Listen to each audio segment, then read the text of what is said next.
packages arrive on time that we need to start our Christmas shopping now. This crisis plus labor shortages are increasing cost on Americans. And we're seeing inflation at a 13-year high. We need to be focused on solutions that are going to strengthen America's economy and not just scoring political points with more reckless spending. As the Republican leader on this committee, I must raise concerns about the legislation to authorize $40 billion of taxpayer funds. As I understand, this proposal may serve as the committee's response to the United States Innovation and Competition Act, USICA, that passed the Senate earlier this year. While the Senate might have changed the name of the Endless Frontiers to USICA, it doesn't change my view of this legislation. I'm concerned about trying to beat the Chinese Communist Party at their own game through expansive government subsidies. It's not how we will win the future.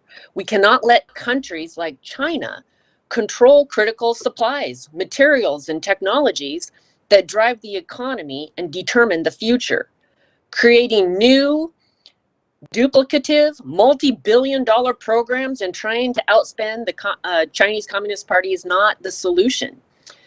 We should be addressing significant challenges to the security of our manufacturing sectors and supply chains, like overregulation, permitting reform, tax burdens, and unclear rules of the road for businesses, creating low barriers to entry, and lifting the tax and regulatory burdens will lead to economic competitiveness, leadership, and prosperity. That's what we set out to do in the American Compete Act, which is undergoing administrative action. Unfortunately, time and time again, we see that the majority's answer to virtually every pressing issue is to spend more money. It's unsustainable, and it's going to create more problems than it solves. These vulnerabilities in our supply chain were exposed during COVID-19 and the pandemic, and they continue to reverberate throughout our domestic industries. Not only do we see the Biden-Harris administration ignoring the underlying causes of the rampant supply chain and domestic manufacturing crises we're seeing, the Biden-Harris administration is increasing the regulations, and the reconciliation, tax, and spending spree is only going to make these issues worse, make us more dependent upon China. Whether it's the continued rush to green, forcing adoption of renewables and electric vehicles, or the price controls on prescription drug medicines, these are the priorities that are going to destroy hope of America being the globally competitive economic leader. Throwing another $10 or $100 billion to pay off industry is not going to make these issues go away. And unfortunately, it's only going to make us more dependent upon China. Instead, we should remove the barriers preventing America from onshoring our vulnerable supply chains and manufacturing emerging technologies. We need the permitting and licensing reforms to take advantage of America's abundant natural resources so that we can secure domestic sources of critical minerals that will fuel the future. We need to keep our competitive tax code in place that was enacted under the Republican administration through the Tax Cuts and Jobs Act that will encourage investment in the United States. We need regulatory reforms that let the private sector innovate. These are the solutions to this supply chain crisis that is raising costs on every family. It's how we will win the future and beat China. So let's do the hard work before we move to a markup and pass policies that are truly bipartisan coming out of this committee. Thank you. I yield back. The gentlewoman yields back, and the chair would like to remind members that pursuant to committee rules, all members' written opening statements shall be made part of the record. And I now would like to introduce our witnesses for today's hearing. Mr. Scott Paul is president of the Alliance for American Manufacturing. Mr. Scott Lincicome is the Senior Fellow of Economic Studies at the Cato Institute. Mr. Eric Sills is CEO of Standard Motor Products, and Dr. Keelan O'Connell is the Senior Physical Scientist at the RAND Corporation. And at this time, the chair will recognize each witness for 5 minutes to provide an opening statement. Please watch the clock that is on your screen and conclude when the 5 minutes allotted have elapsed. So, Mr. Paul, you are now recognized for 5 minutes. Thank you very much, Madam Chair, and to the chair of the committee, to the ranking members, and to the members who are here today. I'm grateful for the opportunity to testify before this important subcommittee on measures that will make our country more competitive, particularly in manufacturing, and that's where I will confine my remarks. I believe you all have a copy of my written testimony. It runs 6 pages. That's well over 5 minutes, so I will summarize the highlights, and I'll very much look forward to your questions. I would add that over the last 15 years, I have been to, I think, virtually all of your states to talk to workers and voters about these concerns, and have been to a lot of these industrial towns, and have I share the sentiment of the chairman when it says this is a top of mind issue for voters, even if it doesn't always rise to the top in Washington, D.C.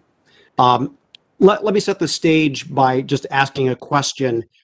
Do we have a problem that needs to be solved? And the answer is absolutely yes. Obviously, there are acute supply chain challenges. As Mr. Pallone pointed out, there have been longer term declines in the relative performance of American manufacturing.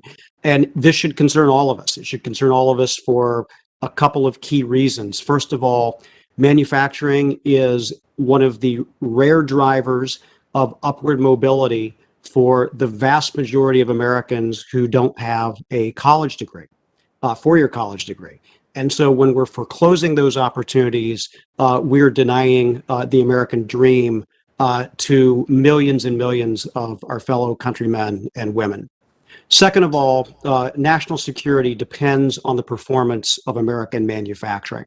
From our battleships to our guided missile systems to the armored personnel carriers that keep our military personnel safe, we depend on a vibrant commercial market in manufacturing, since we don't have state-run defense firms to ensure that they can succeed in the defense market as well. And so having a fair and successful market in manufacturing in the commercial sector is vital to our national security needs. Third, manufacturing is a tremendous driver of innovation and patents in the United States. Fully 2/3 of the research and development and 90% of all the patents that are filed are filed by manufacturing companies. So even though as a percentage of the economy, it's smaller than it used to be, it has an outsized share in terms of its importance in the American economy today. And you see it in your towns as well. When the factory is doing well, the grocery stores are doing well, the hardware stores are doing well. Main Street is more vibrant. People can buy better homes and buy more services and take vacations. I recall something that Mr. Belarakis said. I remember visiting with voters in Florida who said to me, we can tell the amusement parks are fuller when the manufacturing economy in the rest of the country is doing well because they have disposable income that they can bring to our state. And so the spillover effects of manufacturing are critically important. Now, we face an acute crisis. Our supply chains, this pandemic has shown, have been incredibly fragile, and it's a toxic combination of over-globalization, just-in-time production, and a lack of resiliency or redundancy. And this is what happens when you offshore a lot of American manufacturing capacity. This began many decades ago. It was turbocharged by giving China a blank check in 2000 and then not holding China to account. And this was true of Democratic and Republican administrations for a number of years. But here we are today. We have lost millions of manufacturing jobs, tens of thousands of factories. and we have diminished capacity.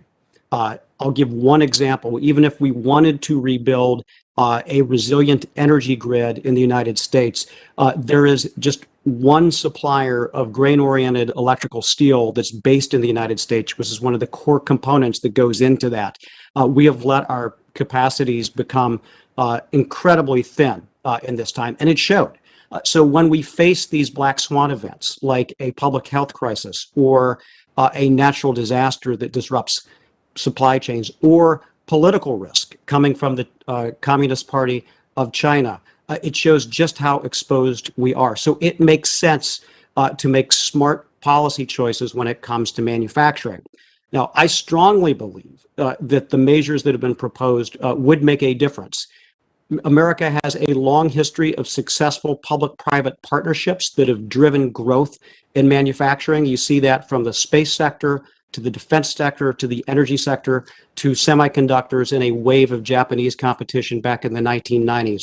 So if we make targeted, strategic, smart investments with the partnership of the private sector, we can have an exponentially greater effect as we look ahead.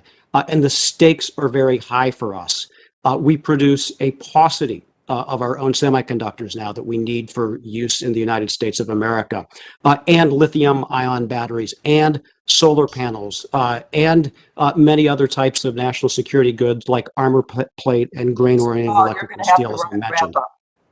So I appreciate the chairwoman's admonition there, and I will wrap up. We've made some recommendations on how we think the legislation could move forward. We support the preponderance of these measures, and I look forward to taking your questions. Thanks, and I apologize for running over. No problem. The gentleman yields back. And now I recognize Mr. Lincecum for his 5 minutes of testimony. Thank you, Chair Schakowsky, Ranking Member Bilrakis, and members of the subcommittee. My name is Scott Lincecum, and I'm a senior fellow in economic studies at the Cato Institute, where my research focuses on manufacturing, industrial policy, and global supply chains. I want to thank you, Madam Chair, for inviting me to testify today, and I want to thank Ranking Member Bilrakis in particular for asking me to offer my views. Now, before I begin, I should note that the Cato Institute and its scholars do not endorse, oppose, or otherwise lobby on specific legislation. So my comments today are thus intended to be just for educational purposes. I only have a few minutes, so I'll just emphasize several themes that were in my written statement and that carry across my work and are thus relevant today. I'd welcome your follow-up questions. First, U.S. manufacturing is far more competitive and resilient than is often claimed. Data show, for example, that the sector remains among the largest and most productive in the world and had enjoyed, prior to the pandemic, a long stretch of gains in output, investment, and financial performance. Now, like all sectors, manufacturing suffered when COVID first hit, but it quickly rebounded. This year, for example, real value added in manufacturing has hit new all-time highs, and spending on capital goods and R&D has also resumed its upward climb. By contrast, declining manufacturing jobs and the sector's shrinking share of GDP tell us very little, because these trends reflect long-term global dynamics shared by most industrialized nations. This includes ones like Germany and Japan with active industrial policies and trade surpluses. The trends are mainly a standard story of economic development, not reason for serious concern. Second, there's little to suggest that isolationism or industrial policy would durably benefit American manufacturing. History shows that government attempts to achieve strategic, market-beating commercial outcomes routinely suffer from a lack of knowledge about a chosen industry, a lack of checks on political influence, a lack of discipline on project budget, scope, or duration, a lack of consideration of pre-existing government policies that slow or derail projects, and a lack of a comprehensive accounting for a project's unseen costs. More importantly, U.S. industrial policies have undermined their very own objectives. In just the last few years, for example, tariffs on metals and Chinese imports allegedly implemented to boost American manufacturing have deterred investment and reduced industrial output and employment. This is a disappointing but predictable result, given that roughly half of all imports are inputs and capital goods used by American manufacturers. Third, there's no simple cure for global economic shocks. Supply chains and economic openness inevitably risk a foreign or global shock that roils domestic supplies, such as you surely have arisen since last year, as has been widely reported. Far less reported, however, is how companies immediately began adjusting to whatever supply chain challenges arose. Medical goods, I think, are a great example. According to a December 2020 United States International Trade Commission report, U.S. manufacturers and global suppliers acted quickly to procure or produce new drugs, medical devices, PPE, and other goods, resolving by the fall of last year shortages for all but one product examined. Other industries have done the same, though of course challenges remain. This is a testament to the tireless work of manufacturers, retailers, and logistics pros. But it's also, I think, a cautionary tale for policymakers. By the time Congress decides to intervene in a market, it will look much different than the one on which that decision was based. And it will change again by the time any government-supported production comes online.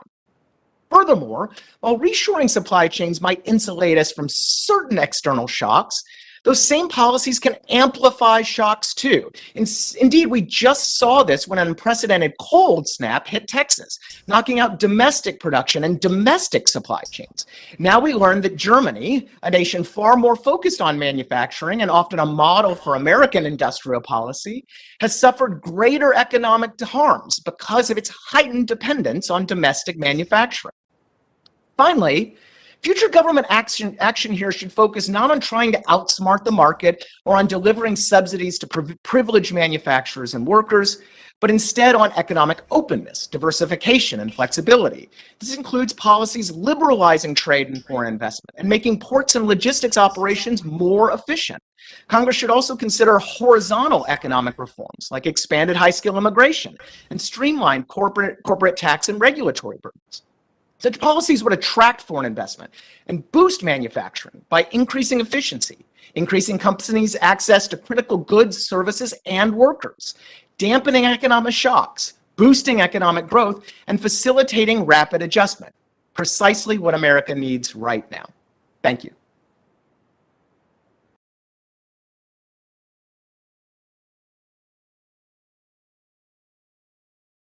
Thank you very much. And now I welcome the testimony for 5 minutes of Mr. Sills. Thank you, and it's truly an honor to be serving as a witness here today. My name is Eric Sills, and I'm the CEO of Standard Motor Products. Standard is a 102-year-old company listed on the New York Stock Exchange. It was founded by my great-grandfather, and I represent the 4th generation of family management. In excess of $1.1 billion per year in sales, most of which are here in America. And while we do have a global footprint, here in the U.S., we have 11 facilities in 8 states and employ approximately 2,500 associates. The purpose of my testimony today is not to weigh in on the proposed bills. That's not my expertise, and my fellow witnesses, I'm sure, are far more versed in the details than I am. But rather, I'm here to provide insights into my company's experiences over the last 18 months, navigating the unprecedented challenges manufacturers like me have been facing, managing the way through the complexities of an entrenched global supply chain. My company's primary business is in manufacturing automotive replacement products servicing the vehicle repair market. They are largely non-discretionary repair items used in critical vehicle systems, including powertrain, safety systems, and emissions controls. As was determined by the Department of Homeland Security during the 2020 pandemic lockdowns, our industry has been deemed essential as we keep America's critical infrastructure, the 290 million vehicles on our roads, operating properly.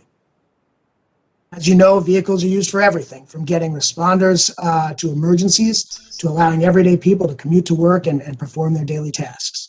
So therefore, it's truly vital that our products remain in ample supply to satisfy the repair needs of America's aging vehicle population. Now, like so many other domestic manufacturers, we rely on a global supply chain. And needless to say, we are being impacted on multiple fronts. These issues include a combination of severe shortages, significant delays, and exorbitant cost increases.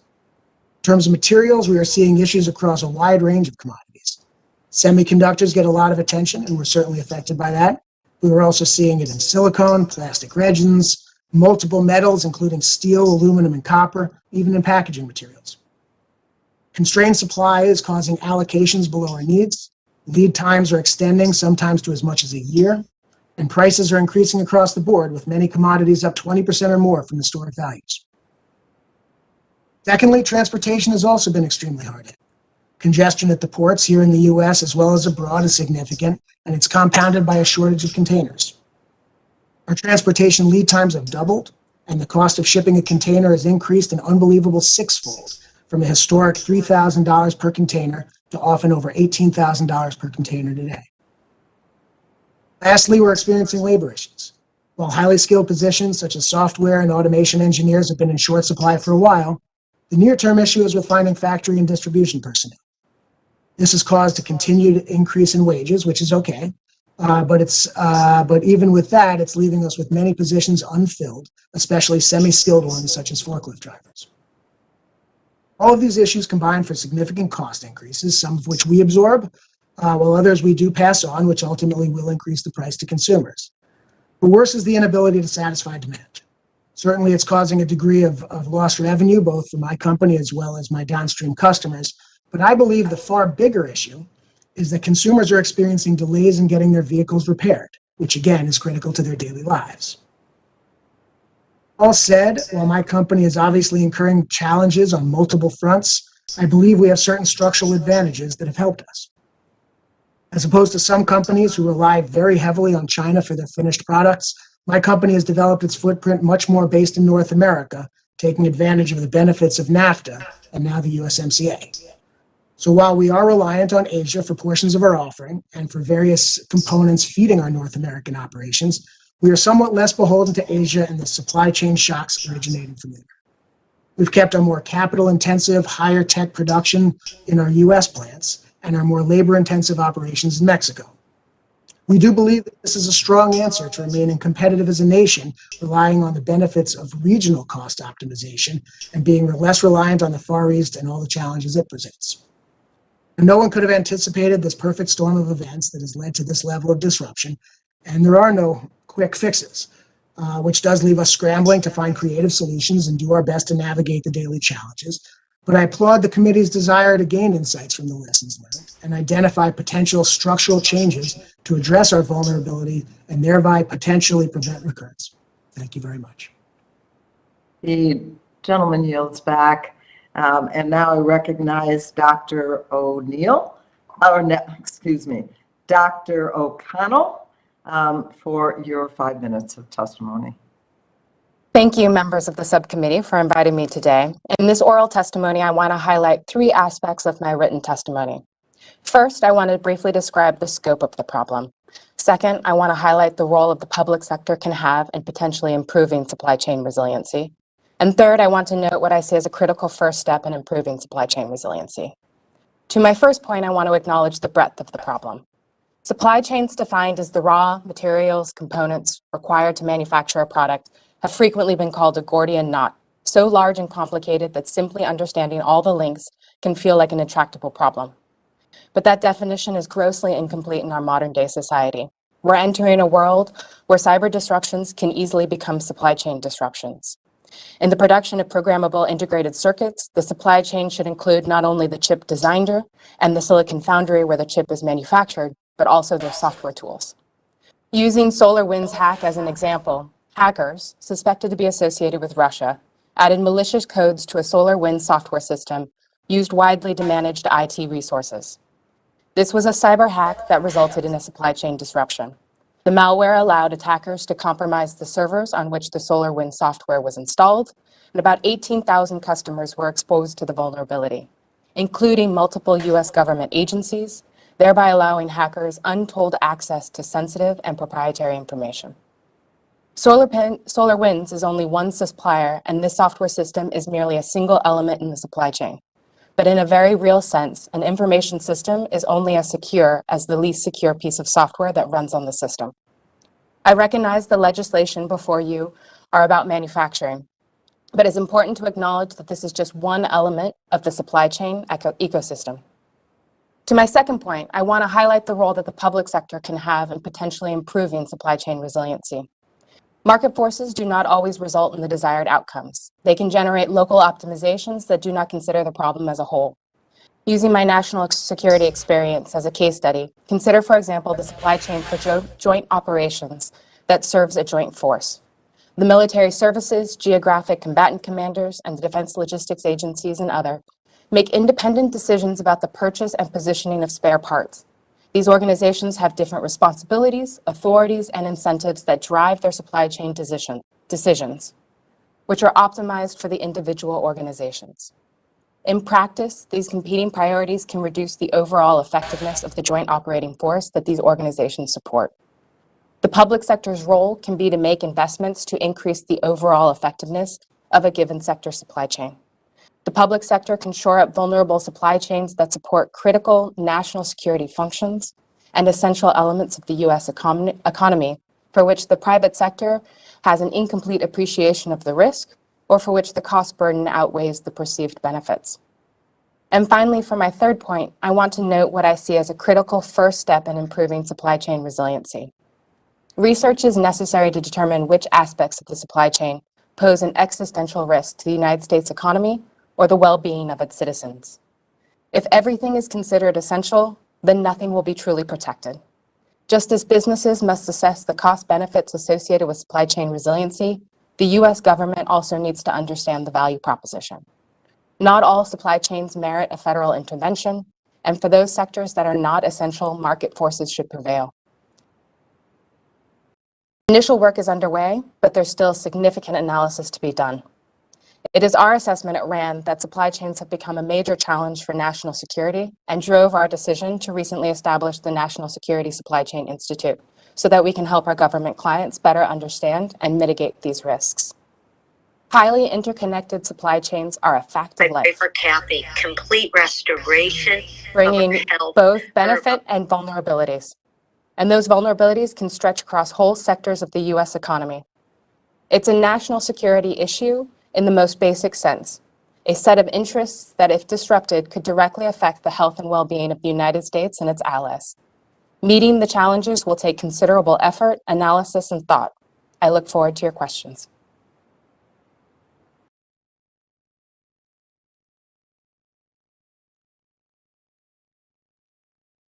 Thank you so much to all of our witnesses. We now have concluded with the witnesses' opening statements, and at this time, we will move to member questions of our witnesses, and I will start with myself for 5 minutes.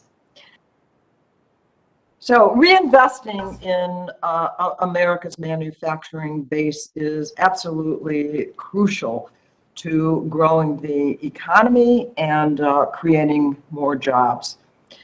But to ensure that those are good paying and secure jobs, we have to put workers at the core of our effort to strengthen our manufacturing base. So my question first goes to Mr. Paul.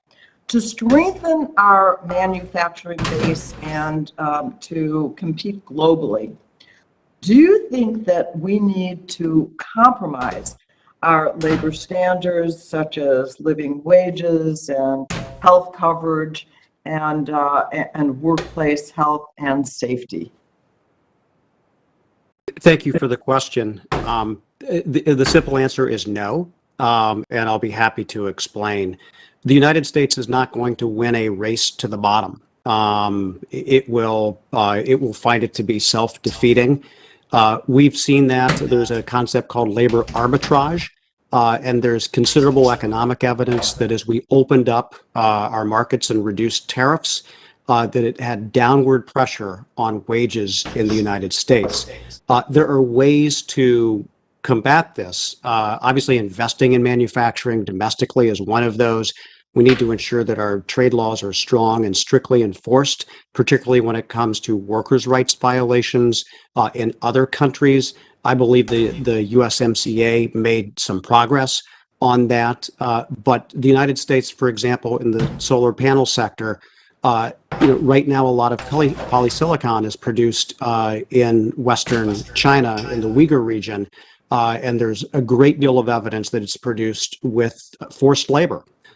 We don't want to be in a position of having to compete with that or have our workers compete with that. So it will take an all-of-government approach, but the way to succeed in manufacturing is to have workers partnering with businesses to make successful innovations and efficiencies that will make them more globally competitive, and not to pursue that race to the bottom, which we will never win. Thank you. Dr. O'Connell, are there other industrialized nations that have high labor standards, that have thriving industrial bases? And let me ask you, and are there any lessons that we can learn from those countries?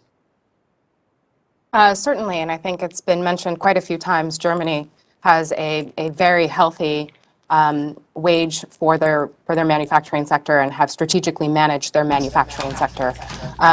Most notably, they have invested considerably in sort of the global good for research and development that can benefit their small and mid-sized enterprises to ensure that they can get access to innovation and improving their manufacturing capabilities.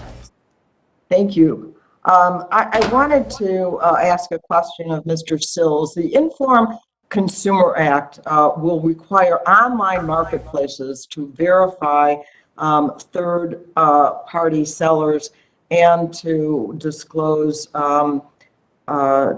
basic seller contact information. And I wanted to ask you your feelings. How do counterfeit and stolen products impact your business, and what harm is done then to consumers and to the vehicles that they have and the parts that they have? Well, thank you for the question. And there's really nothing new in our industry with a certain amount of counterfeit or substandard product coming into the market. But without a doubt, the acceleration of e-commerce has accelerated the issue. It's provided easier access to the consumer to be able to procure substandard products. So the big issue for sure is that when we are dealing with safety-related items or true drivability issues, if substandard product is able to find its way into a repair shop and onto a consumer's vehicle, it can have very detrimental effects. So beyond just harming the businesses of us, professional grade premium quality manufacturers, it can absolutely have a detrimental effect on the consumer and truly highway safety. Thank you so much. I yield back and recognize Mr. Bilirakis for 5 minutes for questions. Thank you, Madam Chair. First, I want to reemphasize my sincerity and thanks to you, Madam Chair, for HR 4594, the Restoring Brand USA Act. Thanks for agendaing the bill today. Of course, the bill reinvigorates our travel and tourism industry. While we don't have a witness here at the hearing, I will be submitting some questions for the record so that maybe some of the presenters can talk to their colleagues with regard to these particular private sectors and how Brand USA can benefit. The first question is for Mr. Seals. As I mentioned in my opening statement, the recently introduced Inform Act HR 5502 is a timely and sound piece of legislation that will protect consumers while they shop online, especially from malicious products or stolen goods. With the current supply chain shortages, have you seen an increase in counterfeit auto parts or stolen parts such as airbags being sold online, in online marketplaces? And do you think this particular legislation, will help curb proliferation of online sales of such items? Well, thank you for the question. And while I don't have any hard data on there being an increase due to the supply chain disruption we've been seeing, certainly by virtue of the fact that it's getting harder to find products, reputable products on shelves, it is providing access to the counterfeit products and substandard products. Relative to the specifics of the bill, I don't have enough of the details to say how well it'll address it, but I will say that supply chain disruption has opened some doors for sure to allow offshore importers to be able to gain access because the normal source of supply is currently unavailable. That's unfortunate. Next question again for Mr. Seals. On a separate note, you may be aware of the recent Reuters report on the Biden administration recently approved the semiconductor technology licensing for Huawei, excuse me. That's very troubling. China's blacklisted telecommunication company to purchase this particular technology, the Huawei. This prompted me and 12 other members of this committee to send a letter to the Secretary of Transportation inquiring on what implications this recent action will have on U.S. automotive industry and the development of next generation vehicles such as AVs. You mentioned in your testimony millions of vehicles will not be sold in 2021 and 2022 because of the current semiconductor shortage. While I know your industry is not the only one hurting from this current shortage, are you concerned with the Biden administration's decision to prioritize semiconductors from Huawei when American industries, American companies are not able to make ends meet? If you could comment on that, I'd appreciate it, sir. I don't feel adequately informed on the Huawei issue, but what I would say is that semiconductor access is a major issue. And so anything that we can do to increase the source of supply, and really for my industry, it tends to be more on the legacy chips, which I'm glad to see that there is some emphasis on creating some increased capacity to be able to provide the types of chips that are used in some of the more legacy automotive products. But I believe anything that we can do to ensure ongoing, secure, robust supply is a positive, certainly for my company and my. Mr. Linscomb, do you wish to comment? Yes, thank you. So I also can't speak to the specific transaction or the national security determination for Huawei, but I do think it's important to note that with respect to U.S. sanctions and semiconductors, that this is a fantastic example of some of the unintended consequences that can pop up from American industrial and trade policies, because there's some evidence that overbroad primary and secondary sanctions on chips and chip producing equipment to China have actually contributed to the current chip shortages, because Chinese firms have hoarded chips in response to U.S. sanctions, or they've been able to produce these low-end legacy bulk commodity chips, decreasing global supply. And these didn't have any really national security nexus. So certainly, it's of course important, from a national security perspective, to deny potentially national security related products. But we do have to be acutely aware of the potential blowback for the U.S. economy and for U.S. manufacturers. Thank you very much. I'll go ahead and submit the rest of my questions for the record. Thank you, Madam Chair. I yield back. Thank you. The gentleman yields back, and now I recognize the chair of the full committee, Mr. Pallone, for 5 minutes of questioning. Thank you, Chairwoman. I wanted to ask Mr. Paul, globalization, protectionist policies, and market interventions by other countries have profoundly changed the global economic landscape. But how have these market forces affected our manufacturing sector and American competitiveness, if you will? Thank you for the question, Mr. Chairman. These, both broadly globalization and specifically some elements of it, have had profound consequences for American manufacturing over the last 2 decades. Your own opening statement pointed out that our relative performance to other leading industrialized countries has declined.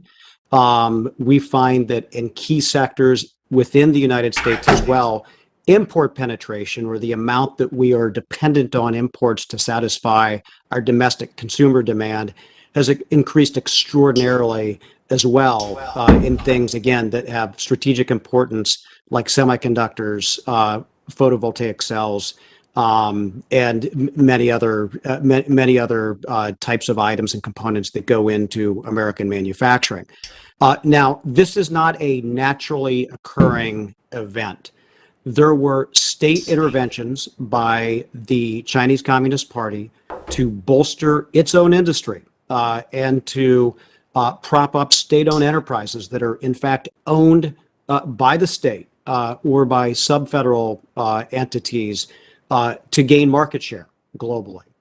That in combination with a trade policy that was far more about liberalization than it was about enforcing the rules in the United States over a period of decades led to some serious declines. These have been documented by economists at MIT, like David Autor, or at the New York Federal Reserve and at Yale, a seminal study called The Surprisingly Swift Decline of American Manufacturing, that can all be traced back to this combination of globalization and then the rules that were laid out to do it.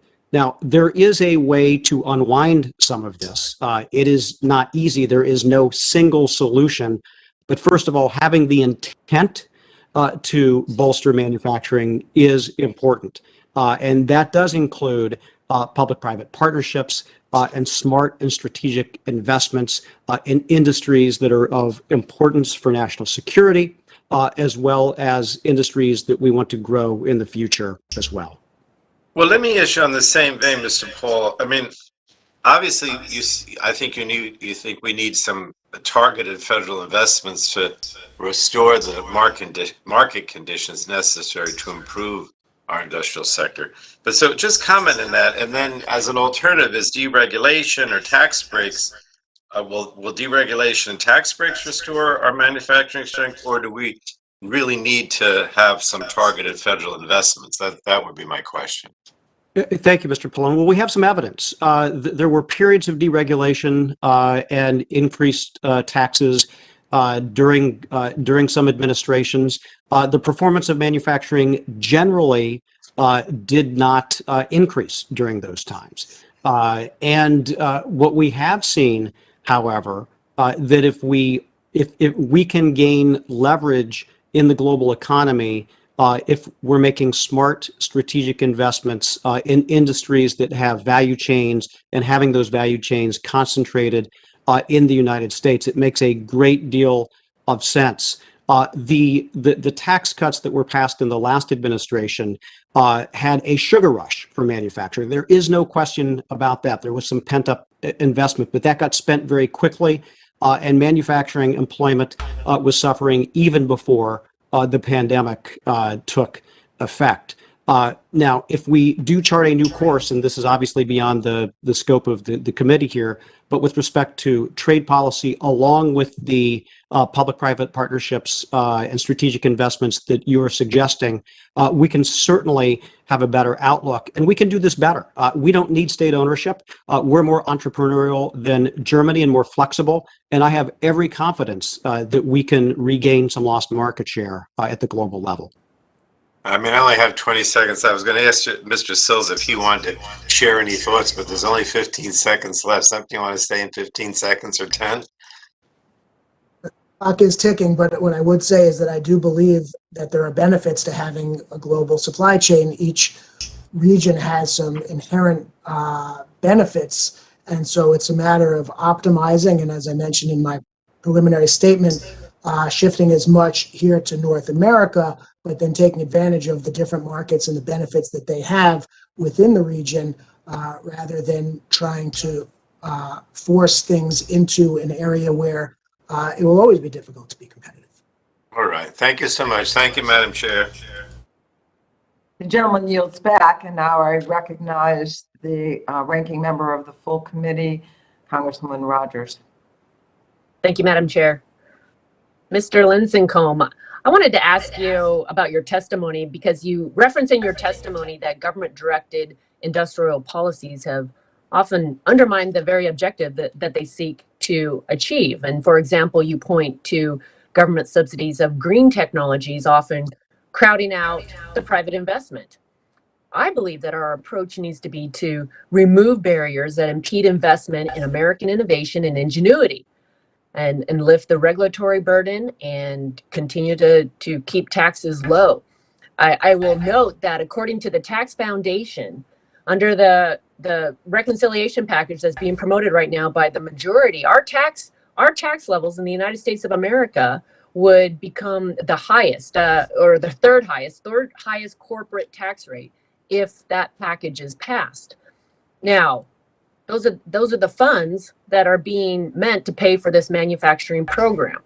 I wanted to ask you, how do you suggest that we address supply chain security and resilient manufacturing without resorting to this approach? Thank you, Congressman. You're right. I think it's right to be concerned about the tax code changes. Research shows, for example, that higher corporate taxes actually discourage innovation, and a lot of it falls on workers and consumers, not shareholders. But in terms of supply chain resiliency, I think the federal government should prioritize several things. First, we really need to remove the current legal and regulatory obstacles to companies' ability to access essential inputs and capital goods at globally competitive prices. This includes not only reforming tariffs and taxes, but also taking a hard look at maritime, labor, and transportation regulations that make U.S. ports and logistics networks less flexible and efficient, thus exacerbating supply chain shocks. In fact, I think Mr. Sills is a fantastic example of a globalized company that needs more efficient access to these types of inputs. Second, the United States needs to re-engage with the world, particularly with friends in the Asia-Pacific region, but also at the World Trade Organization, seeking to lower barriers to U.S. goods and services and to provide those nations with a consumer and supply chain alternative to China. And finally, I think we need to reform our domestic regulatory regime to make it easier for manufacturers to locate and invest here. Most notably, we need to examine closely our environmental regulatory regime. This is permitting and litigation under the National Environmental Protection Act, for example, which even the Biden administration itself has acknowledged has deterred or delayed indefinitely certain types of essential manufacturing and mining here. Do those things, not higher corporate taxes, and I think we might actually move the needle. Okay, thank you. Mr. Sills, I appreciated in your testimony you pointing to the importance of us prioritizing policies like that would deploy artificial intelligence and autonomous vehicles. I thank you for being here with us today. A national framework for autonomous vehicles has been a priority for this subcommittee now for 3 years. And I believe it is very important that we are enacting legislation. And in fact, this subcommittee, House passed legislation that was led by this subcommittee several years ago now. But if we don't act quickly, we're going to cede this life-saving technology and really the future of automobiles to China. And what that would mean for the United States would mean a loss of countless jobs, control of the autonomous vehicle supply chain, and the benefits that we would like to see for seniors and people with disabilities. So as a business owner in the automotive sector ecosystem, would you speak to how we would be impacted in the United States if we failed to enact a national standard for autonomous vehicles, that framework that China wants to dominate? Thank you for the question. And we have last 100 years in the world in automotive, not just from a manufacturing design development standpoint, but it is from the motoring public standpoint, it's such a core part of how we operate as a country is our transportation, and we're much more of a vehicle-based transportation country than many. So I do believe fundamentally it's very important that America maintains its position as a global leader. Certainly, vehicle technology is somewhat at an inflection point, whether it has to do with electrification or move towards autonomous vehicles or other significant advancements in transportation technologies. It would be a true shame for sure if we as a country ceded that leadership. So I think it's something that we need to look at all the different elements to make sure that we can continue to lead, remove obstacles where we can, because it would, as I said, be a real shame if we were to cede this leadership. Thank you. Thank you. I have more questions, but I ran out of time. I yield back. Thank you. The gentlewoman yields back, and now I recognize Congresswoman Castor for questions. Thank you, Chairwoman Chakowski, for organizing this important hearing on American competitiveness and manufacturing. Thanks to our witnesses. Right now, all across America, clean energy and energy efficiency are saving consumers and businesses money. They're creating jobs. They're reducing pollution. It's clear that Americans will be demanding more efficient heat pumps, electric vehicles, solar panels, and more. And we want these products to be made in America. In the Climate Crisis Action Plan, reduced last year, we identified a number of opportunities to accelerate clean energy, the clean energy transition and manufacture clean energy technologies in the U.S. and ways to cut industrial pollution, all while securing more resilient supply chains and bolstering competitiveness. The good news for consumers and businesses is that clean energy actually saves a lot of money. A recent analysis by Vibrant Clean Energy found that a clean electric grid with expanded distributed solar and storage is $88 billion less expensive than business as usual.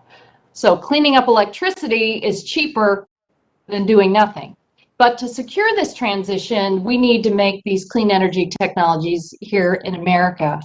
Mr. Paul, several critical products, materials and minerals, from lithium in electric vehicle batteries to the steel in a wind turbine to the polysilicon in a solar panel, are key to the production of renewable energy. You mentioned one at the top in your testimony as well.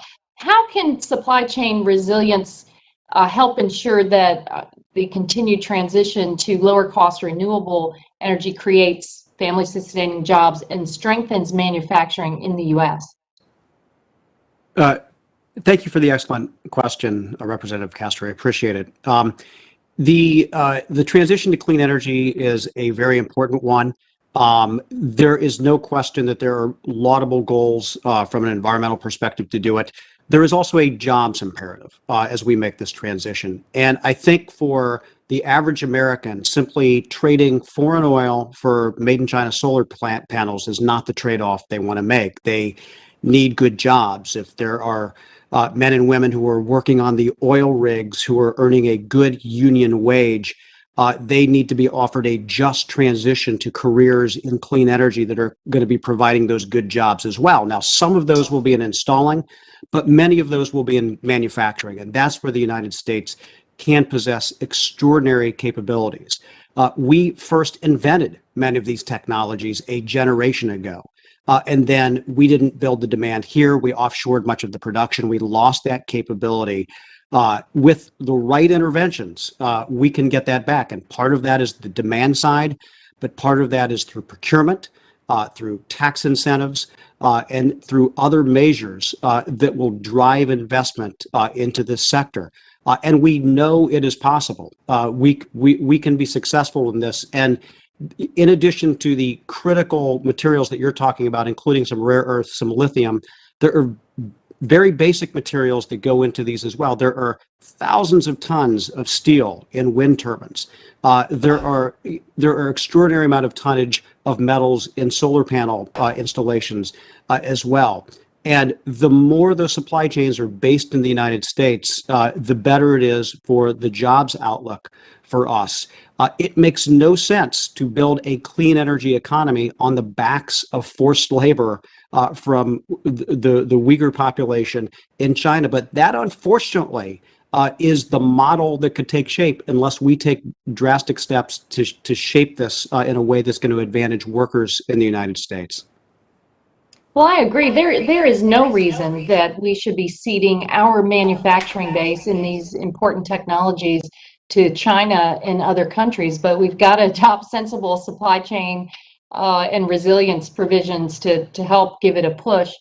Mr. Sills, there is a lot of excitement among American auto workers, the American auto manufacturers, about the new electric vehicles. I mean, this is what the wave of the future is going to be. There is a very significant competitiveness issue because we want to be the world leader on electric vehicles, buses, transit vehicles as well. But we have to be mindful of the supply chains and how they are going to change over time. There were a couple of recent great announcements in Tennessee and Kentucky on new manufacturing plants, but what do you recommend here for the automobile manufacturing sector on building and maintaining the competitive advantage for EVs and their components? I'm afraid he's going to have to answer that in writing because the gentleman Thank you. I yield back. time has passed. And now let me recognize Mr. I know time flies, to Mr. Upton for his 5 minutes.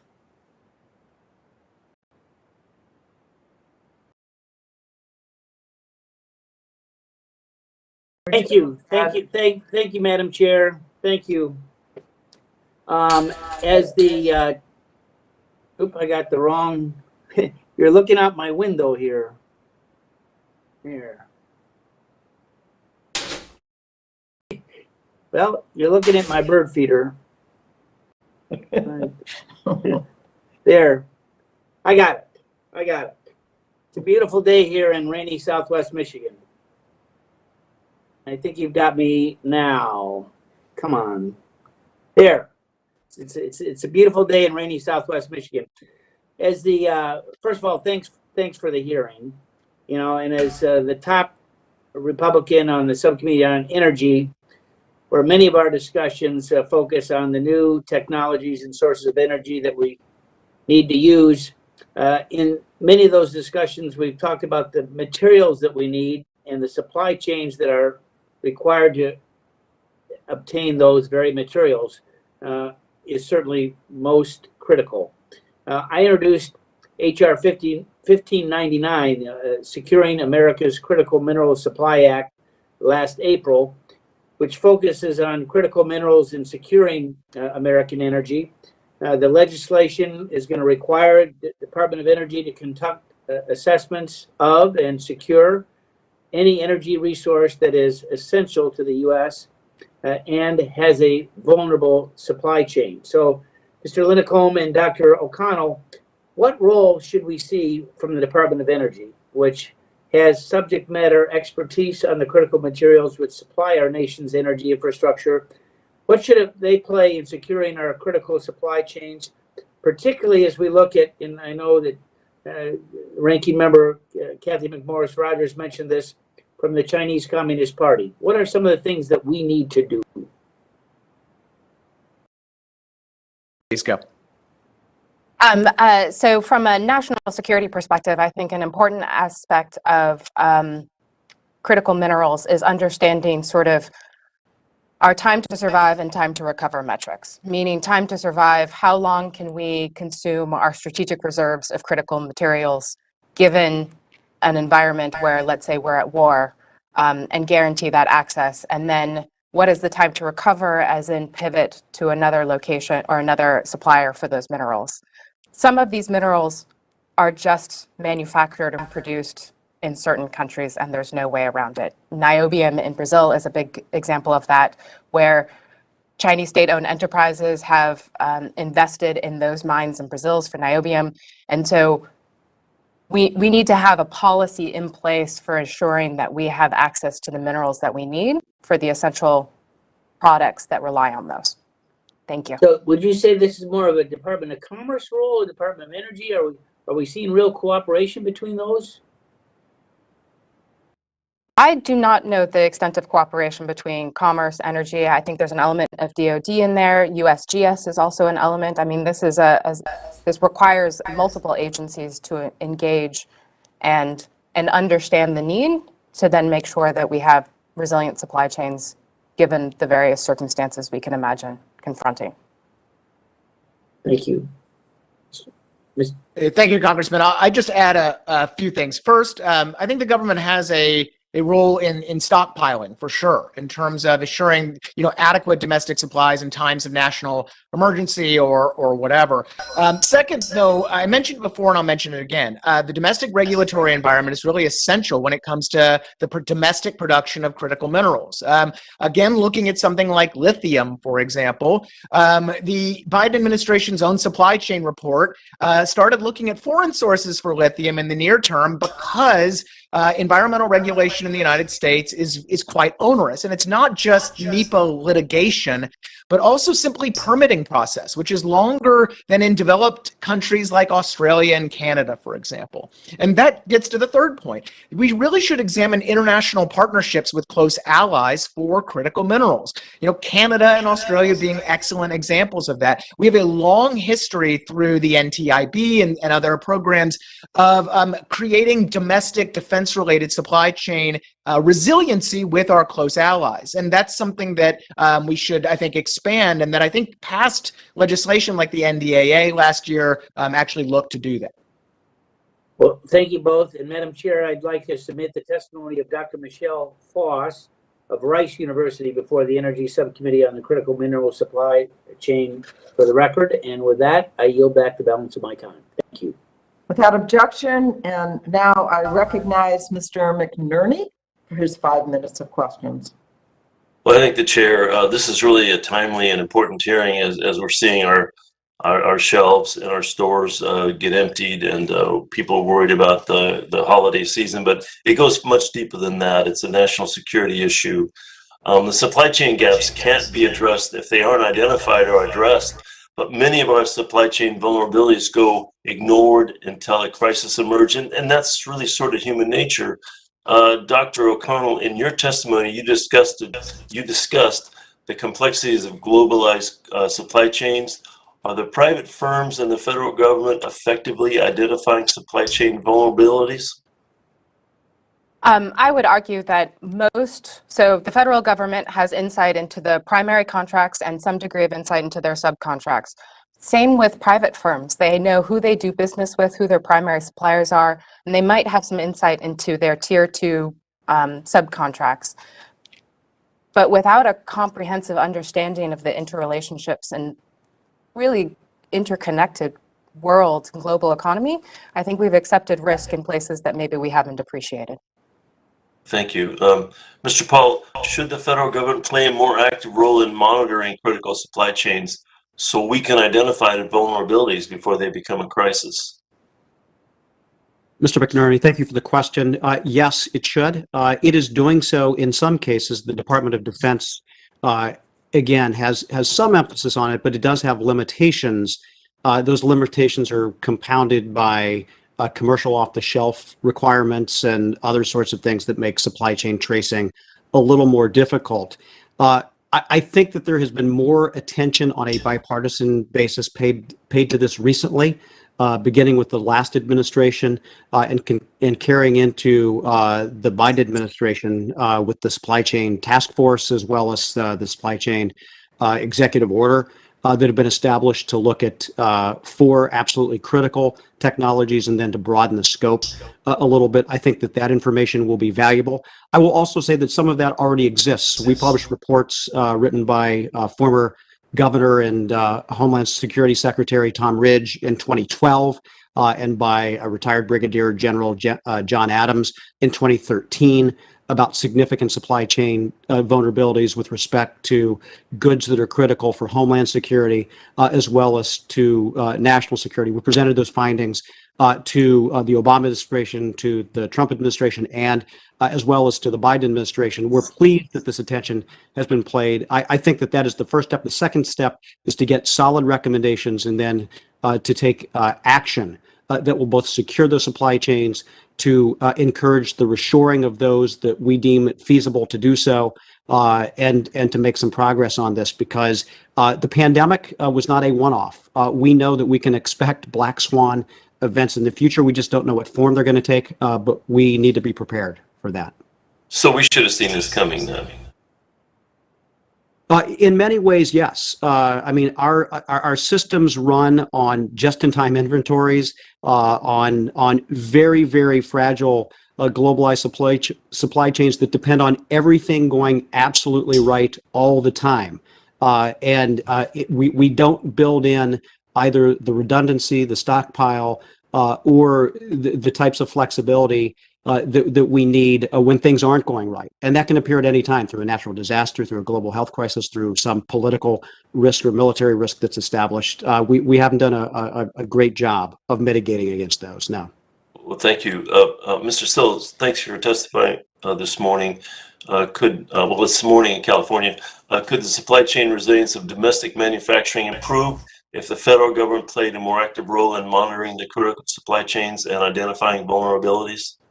Well, thank you for the question. And the notion of better visibility through monitoring, superficially, of course, sounds great, but the devil's in the details. It's going to depend on the quality of the data and, frankly, the timeliness of the data. And so I think it'll be effective if you wanted to look more towards the future. So, for example, if we had been monitoring the vulnerability of microchips 3 years ago, maybe we would have been able to do something. But if it only hit the radar 9 months ago when we started to be in short supply, it would not have been something that was going to be particularly actionable. So I think a lot depends on the quality of the data and the timeliness and the usability of the data. I also think it's important to recognize that there are a lot of interdependencies in the supply chain, and to monitor just one link in the chain and ignore the interdependencies could actually lead to some misleading information. So, for example, if we spent all of our time worrying about the ports but didn't think about container availability or drivers to take product away from the ports, you're only going to be monitoring one chain, and the one link in the whole chain could be vulnerable. Okay, thank you. My time has expired, but I was going to ask Mr. Paul to answer in writing if he thinks the legislation we're considering today would have mitigated some of the problems we're seeing in our supply chain. Thank you. I yield back. Gentleman yields back, and now I welcome Mr. Latta for his 5 minutes of questioning. Well, thank you very much, Madam Chair. Greatly appreciate it. Thanks to our witnesses for being with us today. And I'm very proud of the fact that according to the National Manufacturers' latest numbers, I have 86,000 manufacturing jobs in my district. Recently, Peloton, which is, of course, the exercise bike company, is going to be building their first plant in the United States in my district, and that'll be about 2,200 jobs. And then First Solar, which is the largest solar panel manufacturer in the Western Hemisphere, also is breaking ground to expand their facility, and that's going to add about 500 employees. So we have a lot going on in Northwest Ohio. Mr. Linscomb, if I could ask you a couple questions here. The United States is the top destination for global manufacturing investment. One of the pieces of legislation we're considering today is Mr. Pence's Global Investment in American Jobs Act, would enhance America's competitiveness on the global stage for direct or foreign direct investment, FDI, and reduce barriers to investment. How can encouraging FDI create stronger supply chains and allow U.S. manufacturers to make them more globally competitive products right here in the United States? Thank you, Congressman. I totally agree that FDI should be a priority. Studies show that foreign direct investment in the United States not only boosts the manufacturing and other industries in which these companies invest, but actually benefits the surrounding communities and the surrounding companies as being potentially input suppliers or servicing those companies. Foreign-owned companies in the United States tend to pay more, tend to trade more, tend to do all and have these established supplier networks and knowledge that I think can actually boost supply chain resilience. So you mentioned First Solar as a German company. It's really a great example of that. And that you mentioned Peloton as well. These are companies that have a global footprint, and of course they have domestic production and domestic jobs, but they also demand on access to global inputs and a global workforce. And so to the extent that the United States can remove regulatory and other barriers to foreign investment, including trade barriers, and giving these companies access to the raw materials, inputs, and workers they need is, I think, an excellent endeavor. Well, and First Solar is a very interesting company because it's formed by 3 individuals right here in my home county. And, it's a great story of American ingenuity and investment right here in our own backyard. But, you bring up a point that I've heard from a lot of different companies and around that are looking at coming in the United States. One of the things they say is that, when our energy costs were lower, and unfortunately we're seeing them go up in this past year, that they looked at the United States as a great place to come because of the energy that we have to offer. But also, Mr. Linscomb, we all know that with the COVID-19 pandemic, it's really stressed our global supply chains, and we learned areas where it can be strengthened. However, the U.S. manufacturing sector stepped up to the plate and met increased demand quickly and efficiently. Businesses like Spartan Chemical, which is also in my district in Maumee, Ohio, increased production, invested in new product capabilities to get cleaning supplies out for businesses and consumers, especially at the height of the pandemic. How would regulatory barriers and government mandates prevent manufacturing industries from responding to future supply chain shocks? It certainly creates an impediment, Congressman, because it denies these companies the ability to adapt on the fly. What really is essential for our domestic legal, regulatory, tax regimes is maintaining or maximizing flexibility and adaptability in times of whatever shock comes down the road, because we really never know. Shocks actually happen pretty often in the supply chain, and you never know what the next one's going to be. And in fact, I mentioned that USITC report from December of last year, and it said that in the medical goods space, one of the primary complaints for domestic manufacturers was having to try to navigate existing rules and regulations for certain types of medical goods. Now, look, of course, product safety is important, but at the same time, there has to be a consideration of how these types of regulations really inhibit our manufacturers from not only adapting, but from competing globally with manufacturers in China or anywhere else. Well, thank you very much, Madam Chair. My time is about to expire, and I'll submit my last question to the witness as we go forward. So thank you very much. I yield back. Thank you. The gentleman yields back. And Mr. Cardenas, you are recognized for 5 minutes. Thank you, Chairwoman Schakowsky and Ranking Member Bilirakis, for having this important meeting. I just want to emphasize that we can't have a strong supply chain without the right workforce. And I've been engaged as a former small business owner myself. I was not a manufacturer, but I respect and appreciate that Southern California is one of the manufacturing juggernauts of the world. Even though it's only a subset of the state of California, we are dominant because of the workforce that we have. But this workforce is not matching today's environment. And that's why I make sure that I'm constantly in touch with the manufacturing associations, manufacturers in my district, and I've actually brought them together with high schools and community colleges to make sure that they actually learn from each other and realize that there are jobs out there right now, good paying jobs that are not being filled because we have a mismatch problem. On any given day in America, anybody can look at the statistics. On any given day in America, there are just as many Americans looking for a job as there are job openings, give or take about the same. But what we have is a mismatch problem. And that means that we have people looking for work, but they're not matching well with the jobs that are being offered today. That's why I think it's very important that we make sure that at every level, at the local level, at the state level, and the federal level, that we recognize that we need to right size what we're teaching in our schools, how we're educating people, et cetera, for the jobs of today and tomorrow. For example, I have an expanding opportunity through Apprenticeships Act. The bill provides grants to serve participants from non-traditional apprenticeship populations with preference to women, people of color, veterans, those impacted by the youth or adult criminal justice system, and individuals who have barriers to employment. These are the kinds of things that we can and should do. A great country to look at in this manner is Germany.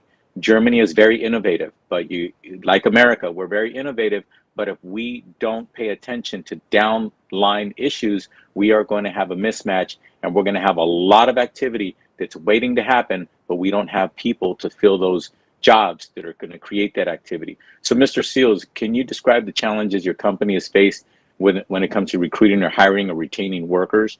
And how do these challenges affect your manufacturing and your competitiveness? Well, thank you for the question, Congressman, and very well said. Your entire remarks were what I live all day long. There is that mismatch of those who are looking for work and the types of work that's being made available, and some does have to do with workforce development and training and making sure that America's youth are coming up with the right skills for the jobs of the future, and we do as a country need to address that. And then there's even a matter of today's current workforce deciding what type of work that they're interested in doing. And there are no easy answers. I think that we need to look at all options to make sure that we are encouraging, first of all, everybody to enter the workforce, and then to provide good opportunities with good career growth so that we can grow it. But you're right, we have openings at every level of our organization, from the simplest unskilled order filler in a distribution center up to engineers and IT folks and business analysts. And there's a shortage. If you go downstream 2 levels in my industry's channel, where you're at the independent repair shops, there's a huge shortage of automotive technicians. And it's a wonderful career. It could be a 6-figure career, but it still has the impressions of America's use of being a mechanic, of being a grease monkey, but it's literally being a technician of a very sophisticated computer. And so how do we overcome that? How do we get more people who are interested in associate's degrees and vocational training? This is a major issue for America, and you ask all the right questions. I don't have the right answers.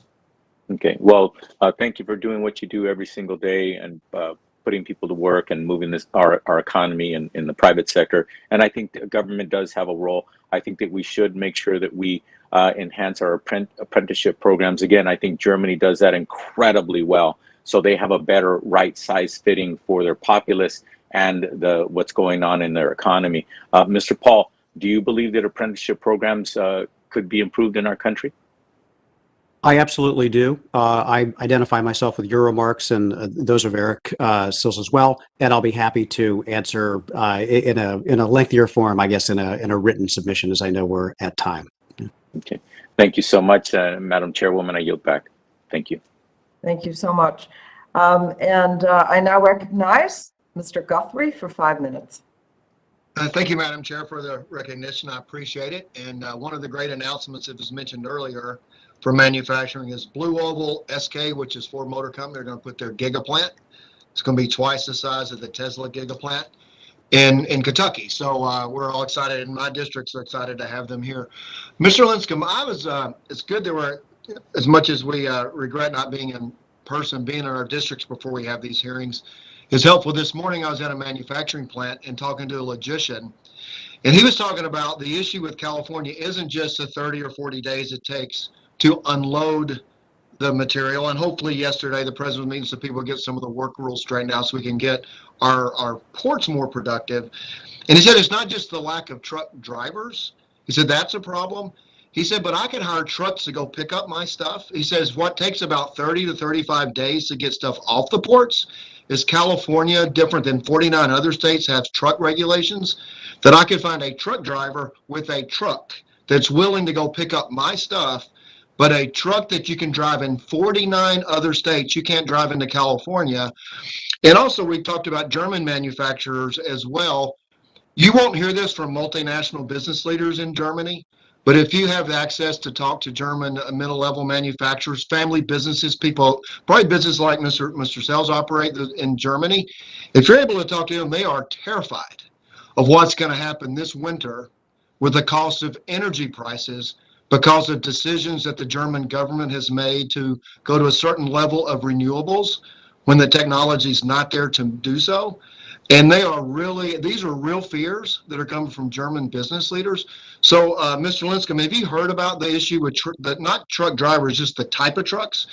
And as we, as a Congress, are debating some things moving forward, all of us on this committee, Republicans and Democrats, want better and more manufacturing because it produces the best jobs. And I'm for more apprenticeships with Mr. Cardenas, as we talked about. But the problem is we're going to do other things that are going to counter the ability to manufacture in this country. Would you like to talk about the environmental requirements? So we want a cleaner environment, but just throwing out arbitrary standards is going to, there's some German business that are really terrified about their ability to survive this winter. Thank you, Congressman. Yes, I think even for a libertarian like me, I think there's obviously, I can say there's a role for the federal government ensuring that we have efficient cross-state border trade as well, and that regulatory impediments in one state don't prevent the free flow of interstate commerce, which is perfectly a constitutional authority in the federal government to examine. I'd note, however, also that, in the truck situation in the United States, we're having a chassis shortage of sorts, which chassis are what trucks hook up to. You put the container on the back of the chassis. Well, one of the reasons why we have this chassis shortage is that we've imposed 220% tariffs on chassis from China, which is the largest producer. Now, China, we can have our significant concerns about Chinese subsidies and the rest.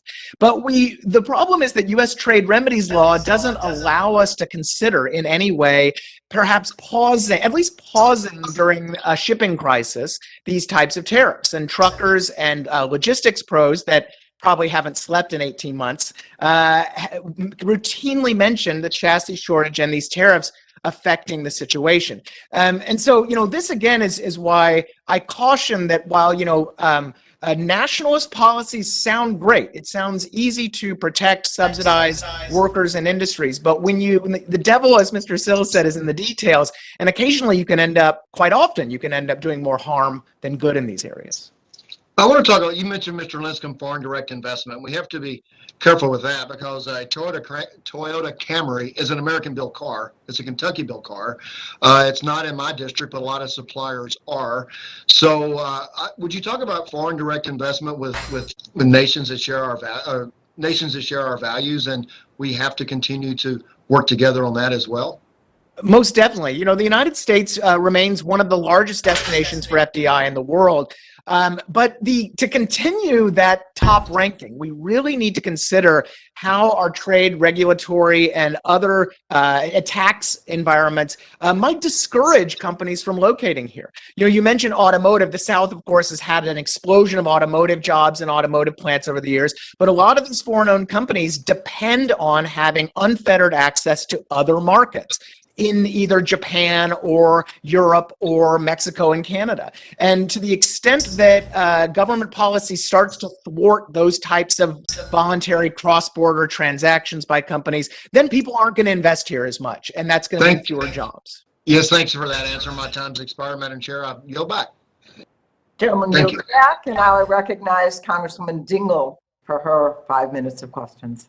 Thank you, Chairman Chakowski, for holding this important hearing. This subject's really one of the most important ones to me in this year, and to all of you for testifying today. The COVID-19 pandemic has laid bare the significant vulnerabilities in our domestic supply chain, and I think we all are recognizing that it's crucial we take immediate steps to address these issues. But this unprecedented crisis has reverberated across almost every sector of our economy and continues to impact American workers and consumers every day. From medical supply challenges that we saw during the pandemic to the ongoing semiconductor shortage, it's clear hardening our domestic supply chains is as much a national security issue as it is an economic issue. I want to discuss direct measures to ensure the security and resilience of our domestic supply chain, although I can't follow my colleague and friend, Mr. Guthrie, and not say I'm happy the auto companies are staying here. It was sad to lose some of them to Kentucky and Tennessee. So, and Mr. Linscomb, I appreciate your comments, but the fact of the matter is other countries really do support their industries, and it's important that our industries be supported by government too. So The backbone, I think, of the American manufacturing is the automobile sector, and we've all seen the devastating impact the semiconductor shortage has had on automotive manufacturers and their suppliers. This chip shortage has dealt a huge blow to auto workers in districts like mine that have significant numbers of auto-related jobs, not to mention negative impacts on consumers across the country. You may be familiar, all of you may be familiar with the CHIPS Act funding passed in the Senate, which includes $2 billion for semiconductor chips used by our auto industry. Over the past year, I keep raising the critical importance of improving this funding, and I've introduced identical legislation in the House.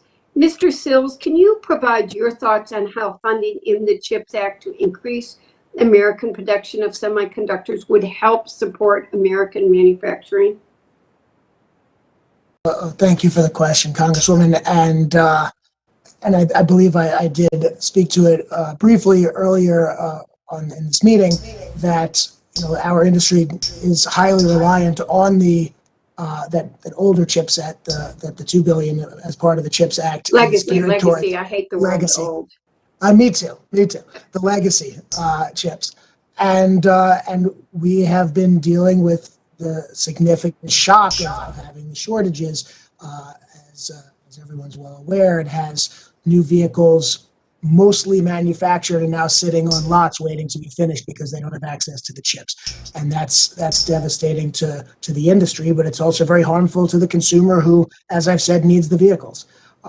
It's caused increase pricing in used vehicles because they can't get the new vehicles, and it's created a surge in demand for maintenance of the existing vehicles because that's, again, how people go about their daily lives. So it was definitely laid bare through this, the importance of having stable and secure supply of these legacy chips. And so anything we can do to secure that, I think, is very beneficial, not just to the industry, but to the American consumer. Thank you, Ms. Schultz. I'm going to ask you to talk about in writing to expand upon that and why supporting it matters. But let me move to another issue. I've got a minute left. Crippling shortages of critical products during the COVID-19 public health crisis demonstrate that the private sector alone can't identify, monitor, and address supply chain vulnerabilities. The Biden administration's comprehensive supply chain review found that focusing on maximizing capital returns has led to the private sector's underinvestment in long-term resilience. That underinvestment led to a declining share of corporate income going into R&D, new facilities, or resilient production processes. Mr. Paul, do you agree with the Biden administration's assessment that the private sector has not appropriately valued supply chain resilience, and it's why we're in the mess we're in? Absolutely, Representative Dingell. I completely agree with it. I look forward to the supply chain work that the White House is doing as it continues. But you have hit the nail on the head. The incentives that are built into our system, particularly for manufacturers, which is capital intensive and which may have a lower rate of return for shareholders, particularly for things like supply chain resilience, is especially vulnerable because of the financialization of our economy. That is why there is a role for the federal government to help provide the right kind of incentives and markets so that we can develop more resilience. There has been a market failure, and it does need to be addressed. Madam Chair, I'm out of time. I have many more questions, so I'll be submitting them for the record. Thank you. Yield back. Gentlewoman yields back, and I now recognize Mr. Soto for 5 minutes. No, I'm wrong. I'm sorry, excuse me, of course. It's Congressman Bouchon for 5 minutes, excuse me. Thank you, Madam Chair. Sorry. Thank you for holding this legislative hearing on ways to strengthen and support American manufacturing and competitiveness. In 2019, the year prior to the pandemic, Indiana manufacturing formed the backbone of the state's economy, accounting for over 17% of the jobs in the state and exporting over $38 billion in goods ranging from automobiles to pharmaceuticals around the globe.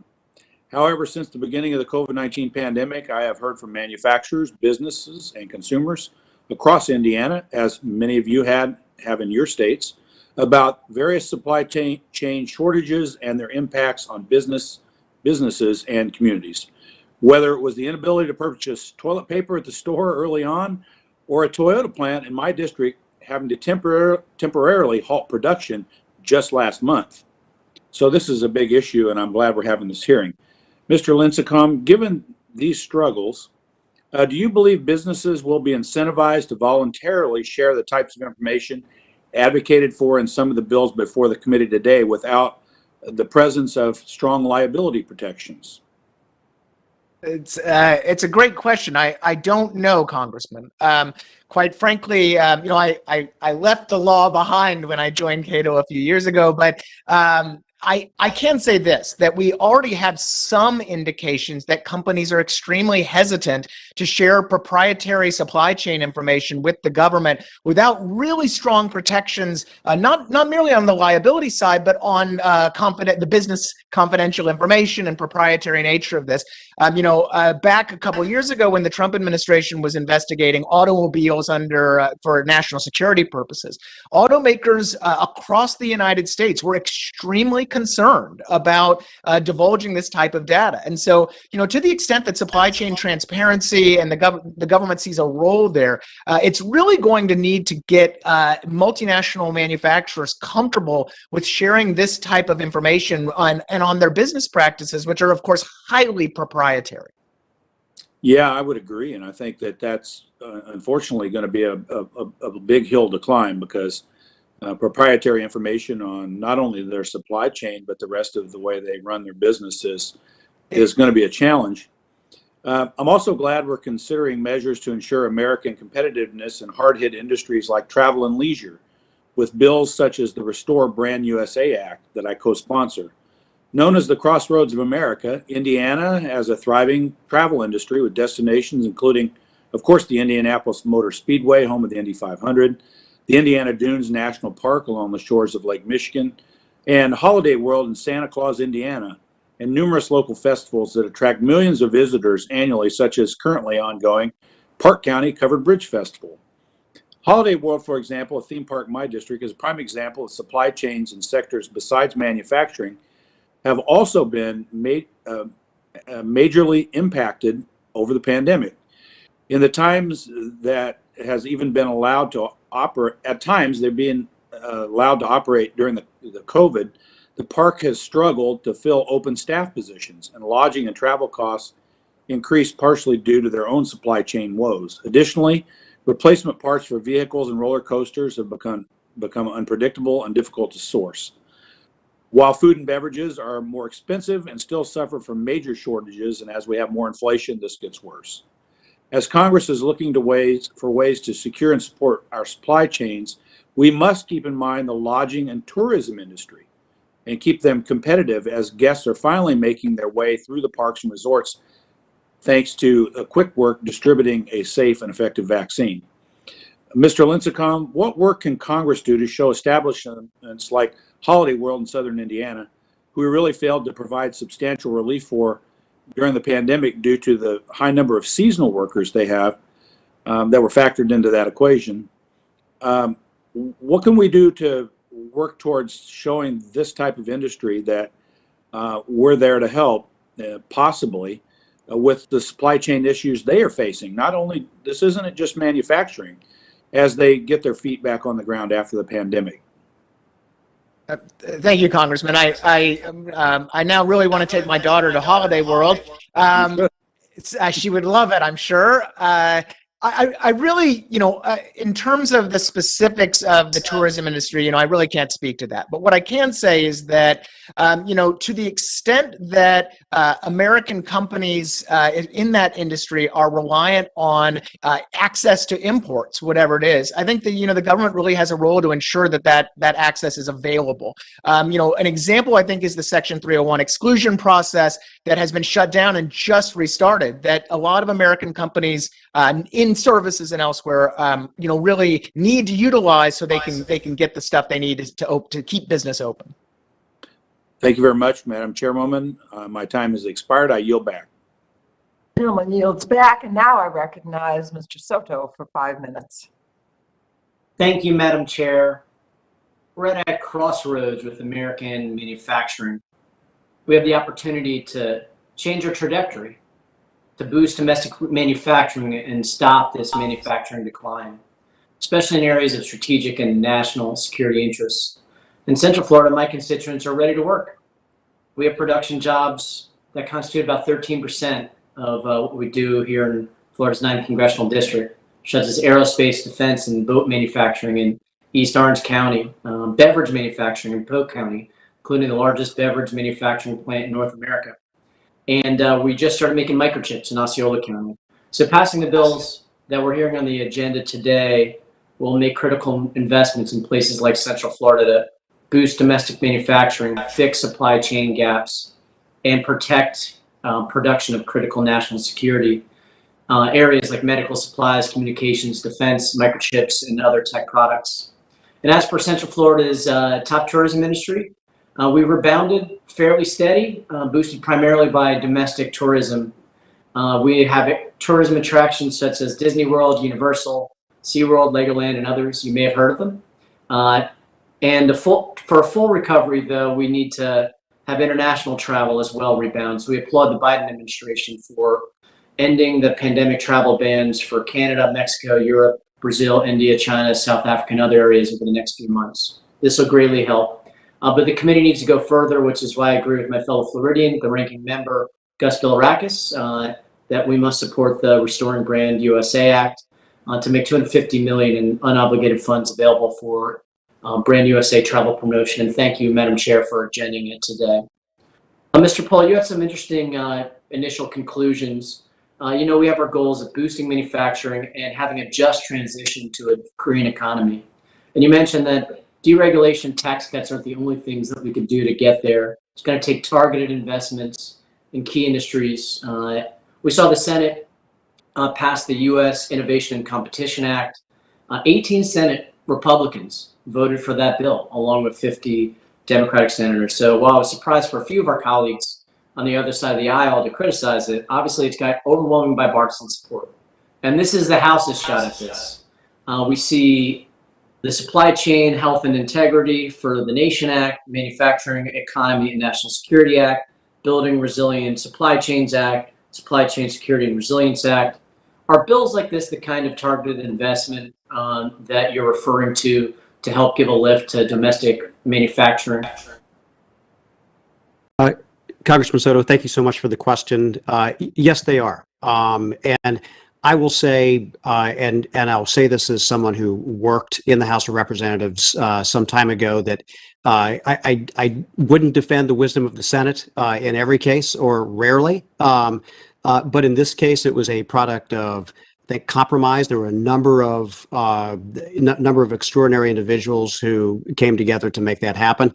I have confidence that the House can do the same thing. I do think that it fulfills a need, and I think that's the important thing, that there is this demonstrated market failure in semiconductors, and that there is this need to bolster our supply chains and to make them more resilient, and when possible, to reshore more of them to provide well-paying jobs for future generations as well.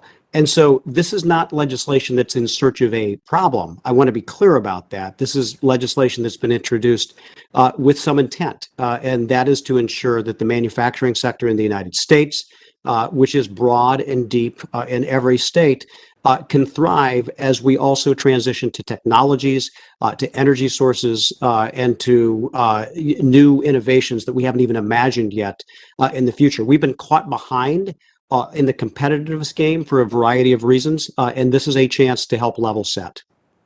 As we're coming up with our bills and eventually going to be negotiating with the Senate, what's in the U.S. Innovation Competition Act that we may be lacking in the House so far that you think would be helpful?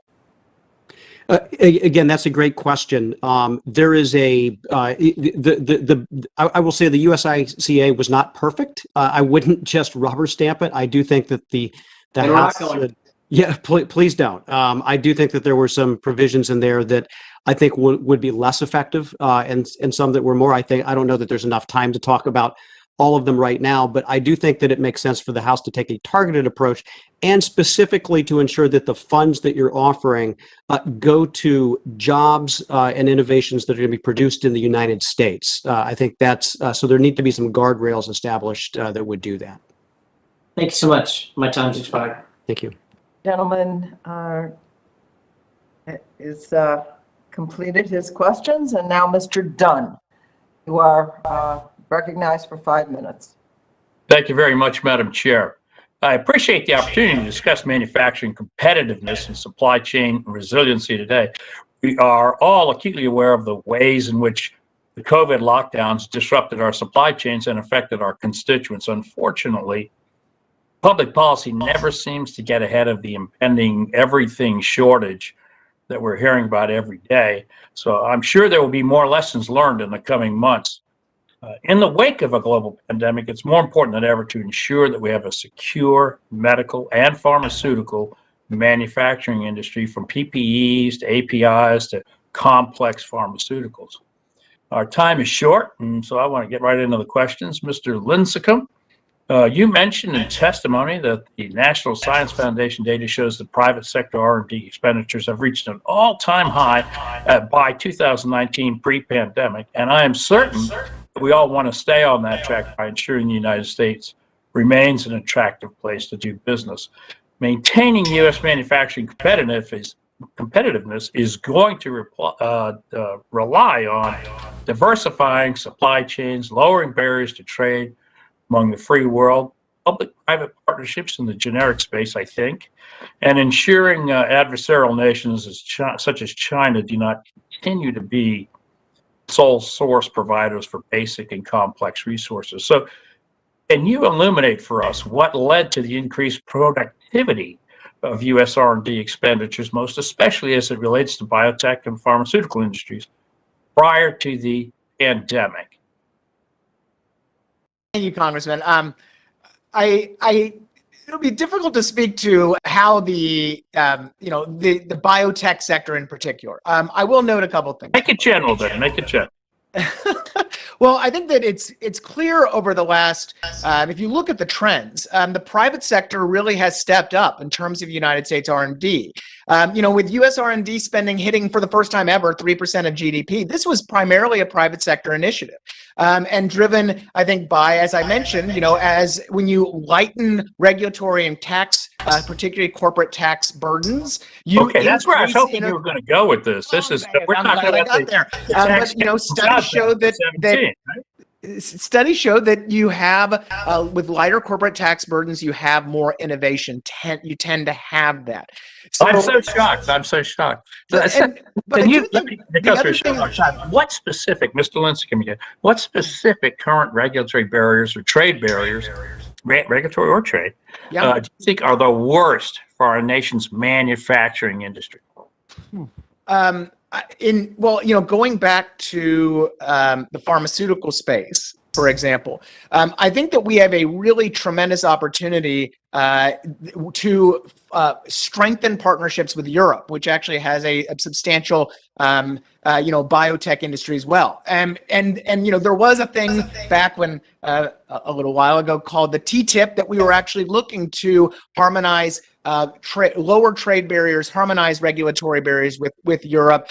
You look at something like the Pfizer vaccine is a great example of that type of multinational partnership. It was. We're running out of time, and I'm going to submit some questions, by the way. Do. But here's what I'd like you to do. What can Congress do to encourage companies to commit resources to our nation and to participate with our free world allies in medical industries instead of our adversaries like China? Yes, sir. I think, negotiating international agreements with our allies is really an essential aspect of this that has seemed to kind of been put by the wayside for the last 5 years or more. So I think that's certainly one area. But the other thing I think that's critical is consistency and predictability in our tax and regulatory environment. If we are consistently changing the tax code, changing the regulatory environment every couple of years, it makes it very difficult for investors in the United States and elsewhere to have the predictability they need to make those massive capital investments. I think full expensing is a great example of that. The TCJA did that for only a couple of years or 5 years. That really needs to be made permanent because investors need that type of certainty to really lay down the cash and do the things that we want the private sector to do.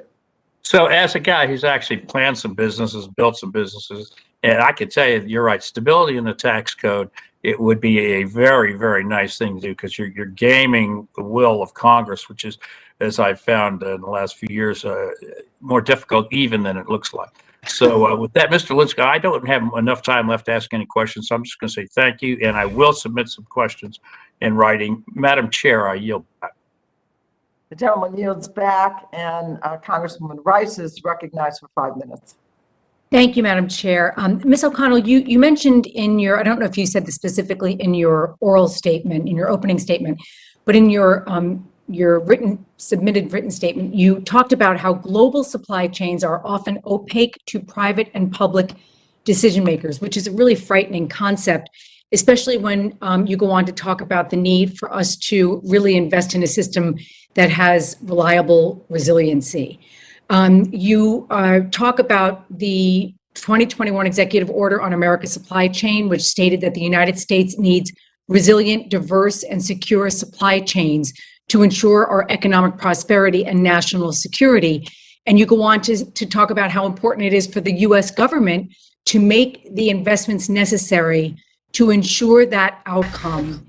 And you also say that businesses cannot be expected to shoulder the burden of this task without recompense. So I just want to, I think this idea of resiliency is so critically important. I think that what I'm hearing a lot of today, which is an agreement on both sides of the aisle, that we need to shore up supply chains in various different aspects. But the resiliency of those supply chains is incredibly important. So if you could just kind of expound on what your thoughts were in terms of going into whether it's research and development, investment in human capital, vocational schools, if you could just kind of expound on how important it is for the U.S. government to invest in those aspects of supply chain and resiliency. Yes. So I think the biggest concern that I would have is the fact that we've accepted risk in all sorts of places, but we have no idea where they are. We're sort of flying blind, quite frankly. And, we'll continue to be surprised, and resiliency will depend on creativity. And that's not to say that we'll always be able to muddle through, because I think under some circumstances, muddling through is just not going to cut it. And so I think the real priority is understanding what is the priority that needs to be protected. And then given that priority, understanding the supply chains that underpin that particular sector or that particular interest. And I think getting more insight into that would be crucial. Well, what would you, in your opinion, what are the top 3 areas that we need to focus on of national security importance? And then take it from there. Like, So I think when people think of national security, they're thinking sort of the large, clear defense contractors like your Boeings, your Lockheeds, your Northrop Grumman's. But nearly a quarter of DoD contracts by value go to small businesses. And when we have insight into subcontracts, nearly 40% also go into small businesses. So when I'm talking national security, the breadth and scope of what that means really touches across multiple sectors, and getting a handle on that and even trying to make that problem a little bit more tractable, I think would be sort of the first step. And also just to appreciate, when we say national security, I think people think of guns and missiles and fighter jets, but a lot of these national security interests have IT in, regular aerospace, just broadly covers a lot of different industries. And I think the breadth and scope of that, we just basically need to spend more effort in understanding it, and then figuring out where we don't have that resiliency and try and build it into the system. So how can we do better? Or does this legislation get us there or on the right track, or how can we make it better? What are your thoughts on that? I'm not a legislative analyst, so I will not comment on the particular legislation before you. I think that the critical thing, and of course I am an analyst, so my priority is we need to understand the problem and just sort of investing money blindly might not produce the results that you're looking for. And having some clear insights on where that money could be most useful, I think would be incredibly important. Mr. Paul, your thoughts on that? Thank you for the question. I agree that we shouldn't throw money blindly. I do think it will take investment because there has been a market failure. There's not the right market incentives in place. Either the security of our country, resiliency is not like is a good that's hard to measure for profit-seeking companies. But I am encouraged by the steps that the White House, that the Senate, and the House may be prepared to do to move us in the right direction, because it does extend beyond these security goods. It goes to a lot of things that we take for granted as consumers or that we depend on as workers as well.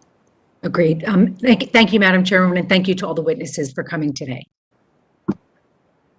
Gentlelady yields back, and now Congresswoman Lesko, it is your 5 minutes. Thank you very much, Madam Chairman. I represent part of Arizona, and it will be the site of the new Taiwan Semiconductor Manufacturing Corporation will be in my district.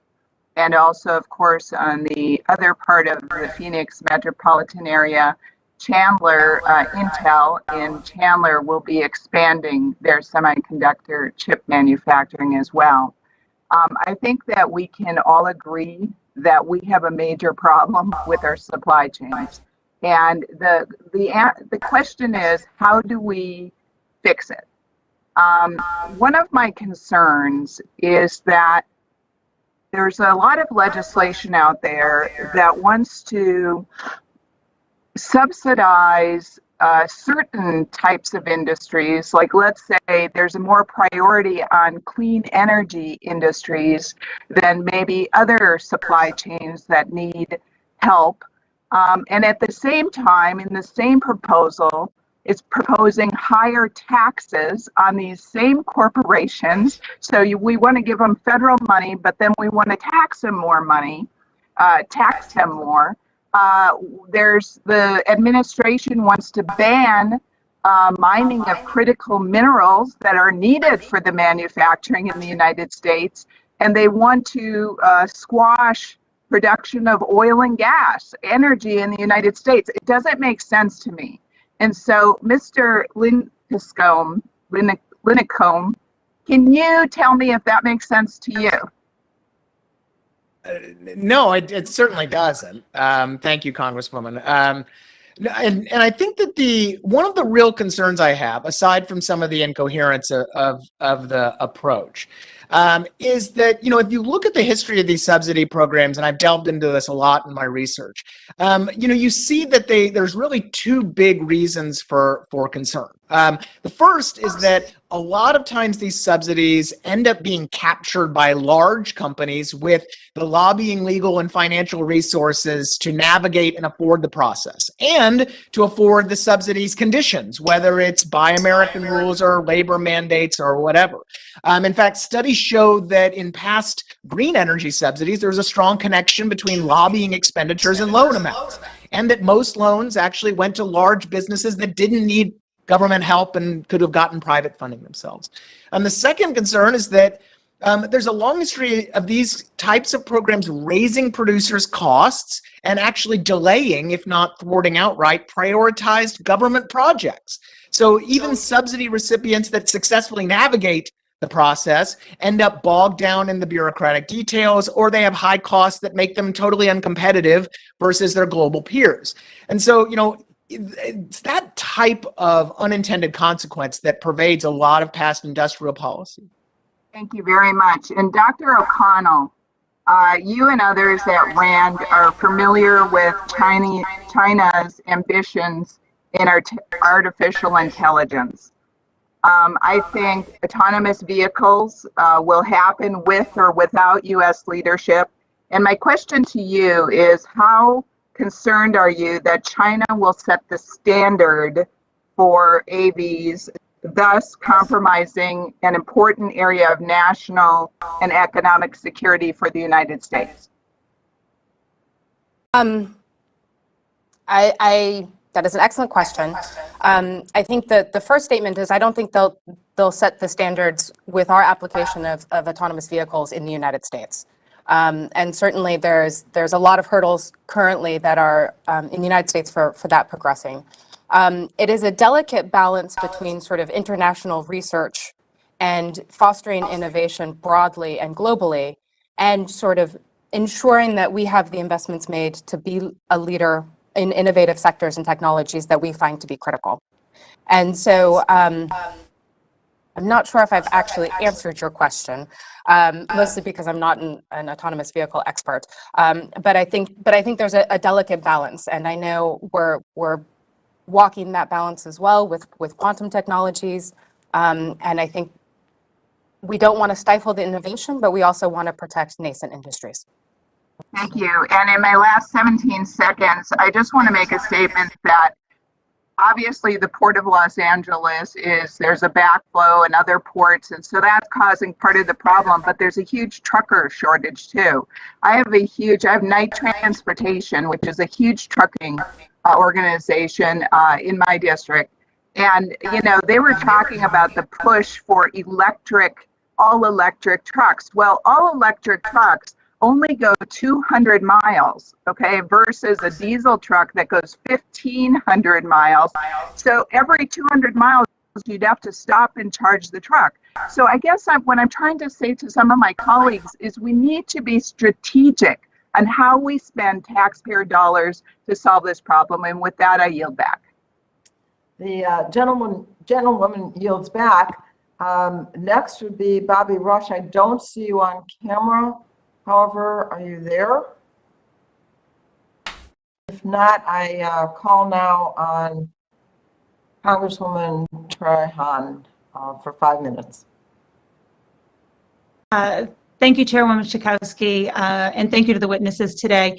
Access to loans and other financial instruments at reasonable rates is critical for manufacturing products that are important to our national and economic security. But the cost of capital for lower margin goods in this country can be far more expensive than our economic rivals, which may drive production overseas.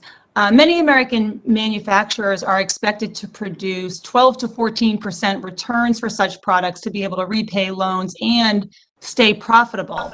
European manufacturers are expected to produce nearly 7 to 9% returns, and many Asian firms only need to get 5 to 7%. Mr. Paul, has access to affordable capital posed challenges to manufacturing products in the United States?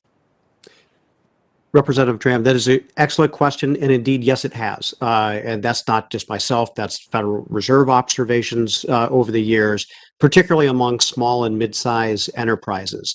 And even among the larger corporations, again, manufacturing is capital intensive. The rate of return may be slower if you have the option of developing an app that may take a couple of people and no physical infrastructure. That is where the capital may go. It's a difficult road for manufacturing.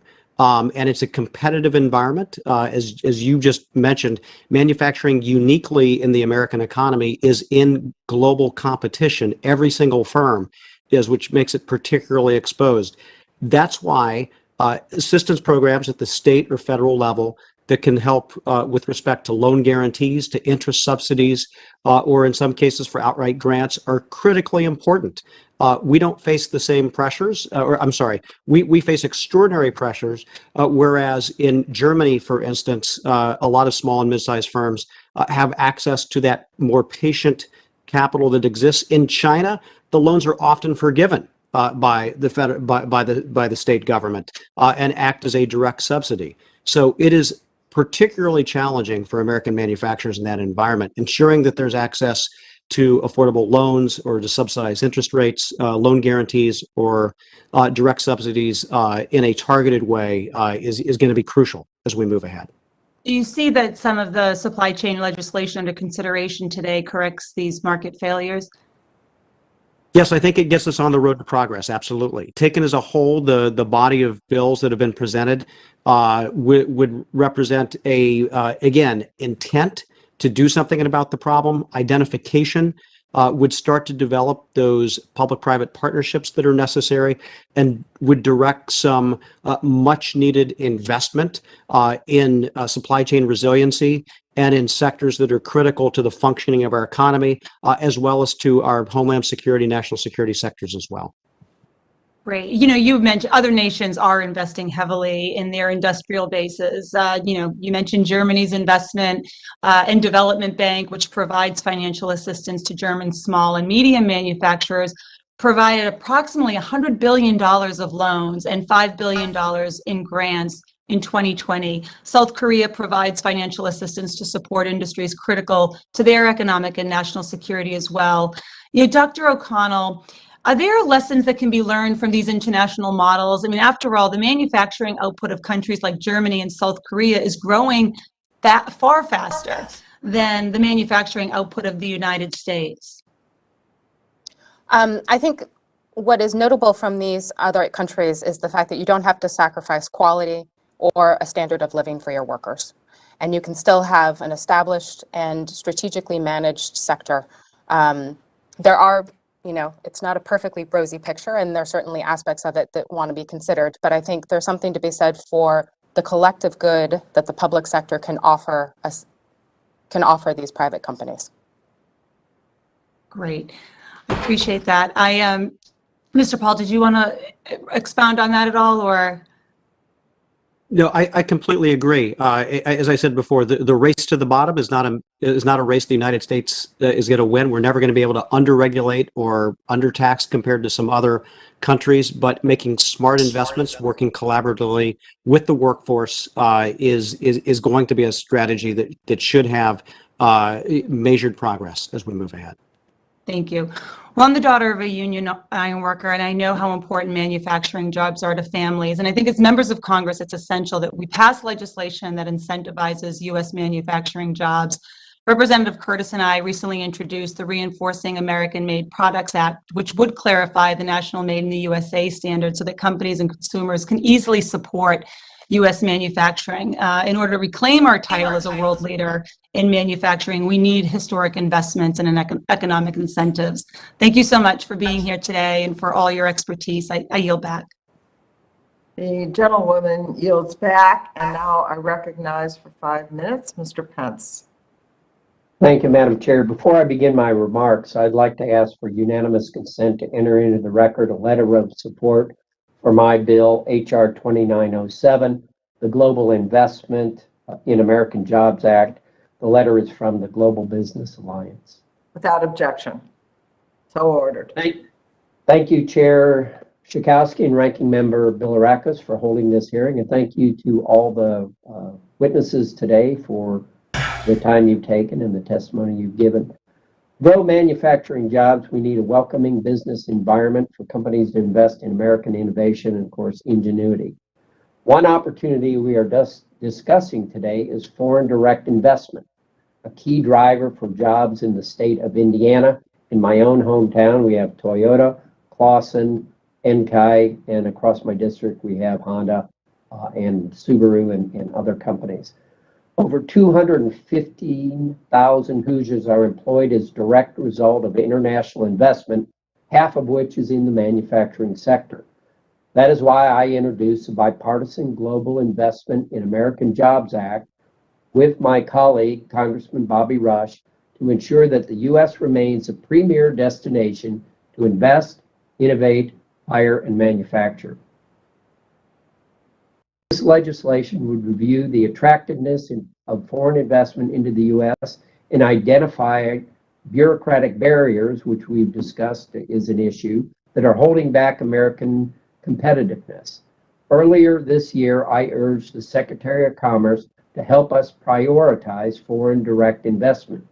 I'm encouraged and report to you today the Secretary committed to working with us to advance this bipartisan legislation.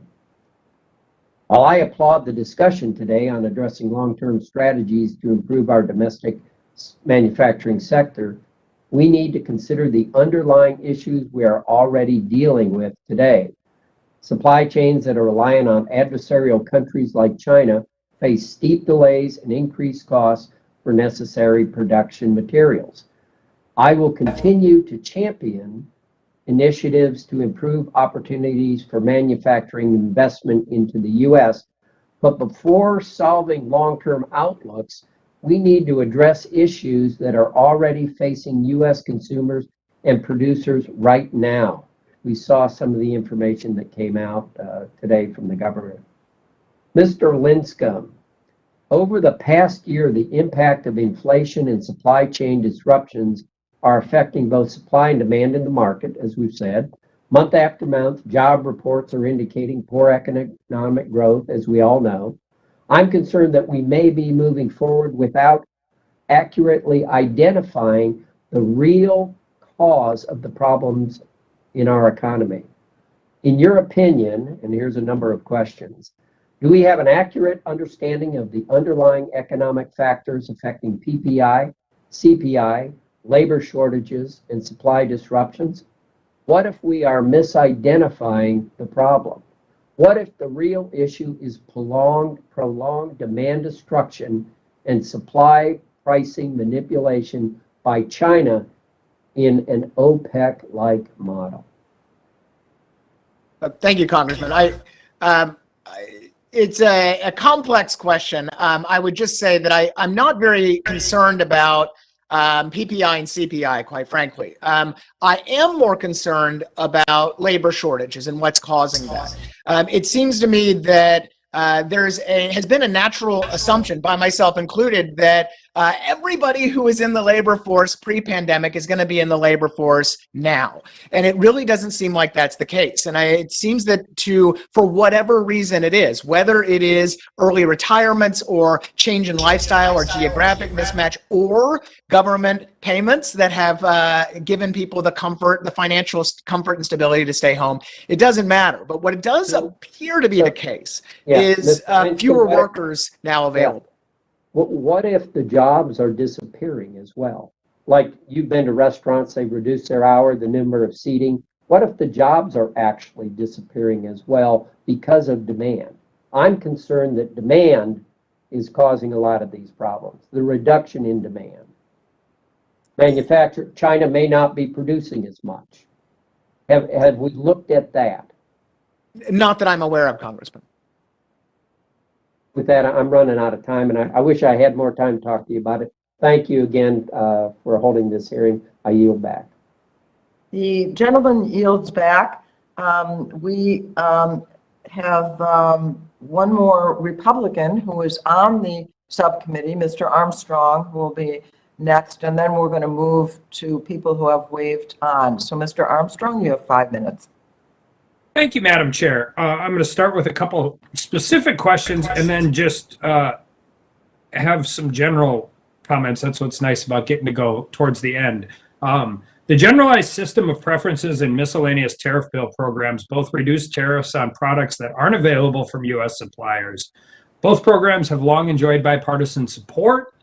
However, Democrats did not prioritize reauthorization before these programs expired at the end of 2020. The lapse of both programs effectively acts as a tax increase, which is particularly difficult to smaller businesses to handle. Mr. Sills, do you agree that the resulting tariffs are an unnecessary burden that worsen inflationary pressures?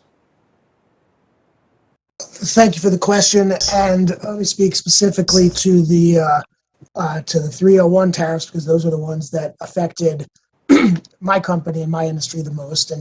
And while perhaps the intent was to make America more competitive by making imports more expensive, I do not believe it had the intended effect. I believe that the vast majority of the cost of those tariffs were borne by the American importers and not by the Chinese companies.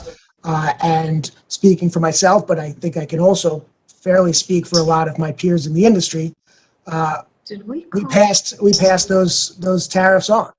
And so ultimately it ended up at increases at the cash register. I do not believe it caused much, if any, reshoring. It perhaps created a certain amount of shifting of production from China to other low-cost countries, but I don't believe that it had the intended consequences. I believe it really mostly just increased costs. I think Mr. Lincecum is agreeing with you, so I'm going to ask him the same question. Yes, I'm definitely going to ditto everything that Mr. Sills said. That's certainly confirmed by my research as well.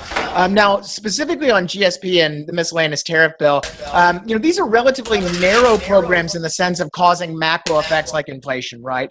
But they do affect small businesses, particularly those that are reliant on these products and have come to at least expect the resumption of GSP and the miscellaneous tariff bill, which usually happens. But Congress has a way of taking these programs, I think, for granted because they're not huge programs, but they do affect a lot of small businesses in the United States, and certainly I think reauthorization is indeed appropriate.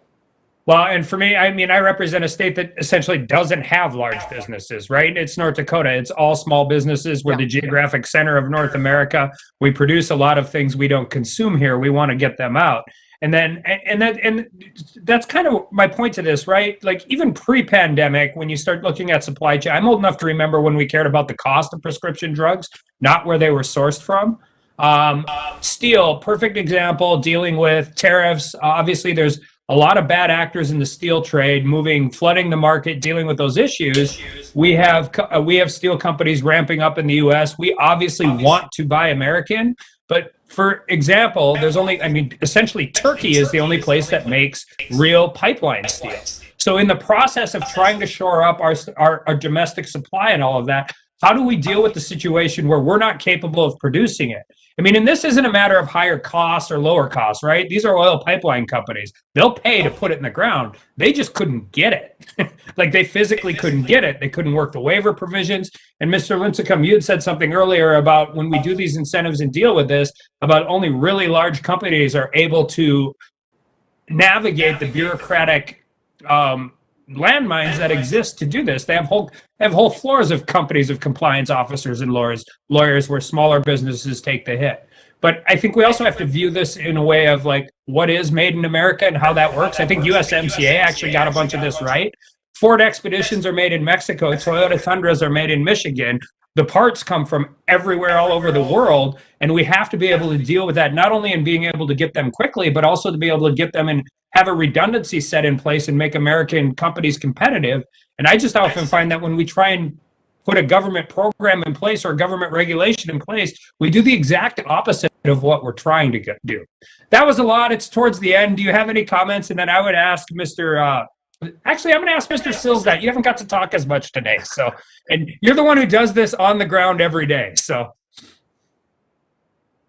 Not sure what is the question. You just open-ended. That's a comment on whatever you want for the last 4 seconds. I am out of time. I'm sorry. It's too open-ended. I'd rather not speak to it. Thank you. Thank you.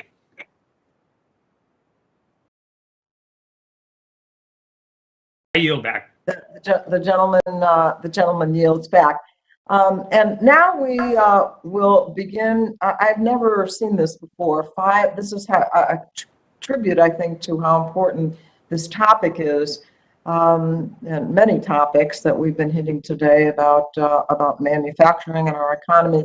But we have 5 people who have waved on to our subcommittee. And first, let me recognize for 5 minutes Congresswoman Blunt Rochester. Thank you so much, Madam Chairwoman. Thank you to Chairman Pallone, as well as yourself, for calling this important hearing, and thank you to the panelists. I think you're right. There's a lot of interest because all of us are being touched by this. And amongst the most pressing issues that I hear about from my constituents, as well as employers here in Delaware, whether they're large, medium, or small, are supply chain disruptions and workforce challenges. And so I am so proud that our committee is working towards solutions, and also proud to have worked alongside Representatives Malinowski and Kinzinger to introduce 2 bipartisan pieces of legislation: the Building Resilient Supply Chains Act and the Manufacturing, Economy, and National Security Act. Both bills take important steps to stabilize and make more resilient our supply chains by providing financial support to develop, diversify, restore, and expand our supply chains, and ultimately strengthen our national and economic security. In Delaware, every industry has been impacted in some way: healthcare, agriculture, restaurants, car dealerships, and housing. Not only are these supply chain disruptions impacting our access to critical goods, but these disruptions are also creating price hikes at a time when we continue to build toward economic recovery. Passing these bills will be an important step in building back better. With that, I ask the chair for unanimous consent to submit into the record a letter of support from Representative Malinowski for the Building Resilient Supply Chains Act. Without objection, so ordered. Thank you, Madam Chair. In Delaware, despite our economy reopening, our restaurants continue to suffer the effects of the COVID-19 pandemic. Food costs are extremely unstable, and rising gas prices are impacting restaurants' ability to deliver food. A recent survey found that 75% of restaurants were forced to change their menu items due to supply chain issues. And the Biden administration has identified that supply chains for agricultural commodities and food products are critical. Mr. Paul, how could stabilizing our supply chains prevent sticker shock and inflation in the future? Thank you very much for the question. Obviously, sometimes there is whiplash after unpredictable events with respect to supply and demand, and you'll see temporary increases. That's obviously not uncommon. The question is whether this is transitory or whether this is going to be a longer state of play here, which is why it makes sense to invest in productive capacity. This is a good time to do it to ensure, particularly for items in which the supply chains are tremendously globalized or supply categories where there's a lot of import penetration in the United States, that we take a look at where we can make a difference to offer an adequate supply, particularly in a time of need, or to have companies that have ramp up capability here at home so that it doesn't have to sit on a ship for 73 days and get to the United States. So will these bills obviously solve the problems that exist this day? They won't, but this is a chronic condition as well. And so that is why I believe that the committee, that the House of Representatives should take action on a set of competitiveness bills. I think that would do a great deal to help those in the food industry and other categories that are dependent on getting supplies in a timely and efficient way. Thank you. And just to follow up, the Building Resilient Supply Chains Act actually will not only use federal funds to strengthen our supply chains, but also ensure employers who receive the funds allow workers to use their voice to form a union if they choose to do so. Can you talk about why you think creating good paying union jobs is important when the government provides significant federal support to manufacturers? I think it's absolutely important to reward companies that are doing the right thing by workers and sharing some of their profits with their workers. That makes a great deal of sense. Too many of the gains over the last couple of decades in our economy have benefited a certain class, shareholders, and others have been left behind. And particularly in industries that we're trying to grow, we find that they're underrepresented by women and people of color. And so this is an opportunity to ensure that workers are a part of the beneficiaries of the policy choices that are being made. Thank you. My time is up. Mr. Sills, I'll follow up with you later, but thank you so much for your testimony. And specifically, I'll follow up to ask you about how these shocks have affected your ability to compete internationally, even though North America is your primary market. So thank you so much, Madam Chair, and I yield back. The gentlewoman yields back, and Mr. Johnson, you are recognized now for 5 minutes. Well, thank you, Chairwoman Schakowsky. I really appreciate you waving me on to your subcommittee today. I'm very pleased that my legislation, H.R. 5476, the Advancing Tech Startups Act, was included in today's legislative hearing. I'm also pleased that this legislation has received bipartisan support from my colleagues Bobby Rush and Dean Phillips. This legislation promotes a national strategy for encouraging more tech-focused startups and small businesses in all parts of the United States. I mean, you don't have to be in Silicon Valley to successfully launch a tech startup. The talent, sustainable cost structure, and opportunities are available in many locations across the country. Specifically, H.R. 5476 requires the Secretary of Commerce, in coordination with the heads of other appropriate federal agencies, to conduct a study within 2 years on the impact of technology startup companies on the United States economy. This study must establish a list providing descriptions and the locations dedicated to the creation, development, and growth of tech startups, in addition to a list detailing the activities of public-private partnerships focused on promoting tech startups. Furthermore, this study requires the development of a comprehensive list of federal agencies asserting jurisdiction over entities and industry sectors dedicated to the creation and growth of all tech startups, and to also identify all federal rules and regulations as they relate to states, cities, or geographic areas committed to the creation of technology startup companies. This information can really help identify barriers that may hinder technology and small business startups from taking root all across the country. Additionally, in order to identify emerging risks, long-term trends, and to assess the severity of risks posed to relevant marketplaces and supply chains, this study must also include a survey of relevant marketplaces and supply chains impacting the creation, growth, and development of technology startups. As we all know and are continuing to experience, the pandemic has served as a painful lesson about the importance of creating products, supply chains, and intellectual capital right here at home. We can't rely on China or anyone else, and we don't need to, while we must ensure. What's going on, everybody? Hey, I've got to go pick up my kids, so I'm actually going to end this live stream for social media. I don't know. Yeah, I'm just going to end it because I'm going to spend some time at home and do some of the stuff that I have to, and it's going to be too much of a pain in the butt to do it. I honestly did not think this meeting was going to last as long as it has, but I got to go pick up my kids from school. So everyone that's watching on Citizen Stringer, I don't know what I'm going to play. I think I will try to find that movie or the Trucker Wars documentary from last night. I'm going to play that next. That's on Citizen Stringer TV or citizenstringer.tv. Everyone else, see you tonight for an exciting Wake Up America episode. Does that not excite you? We're going to be analyzing Biden. Oh, are we? See ya.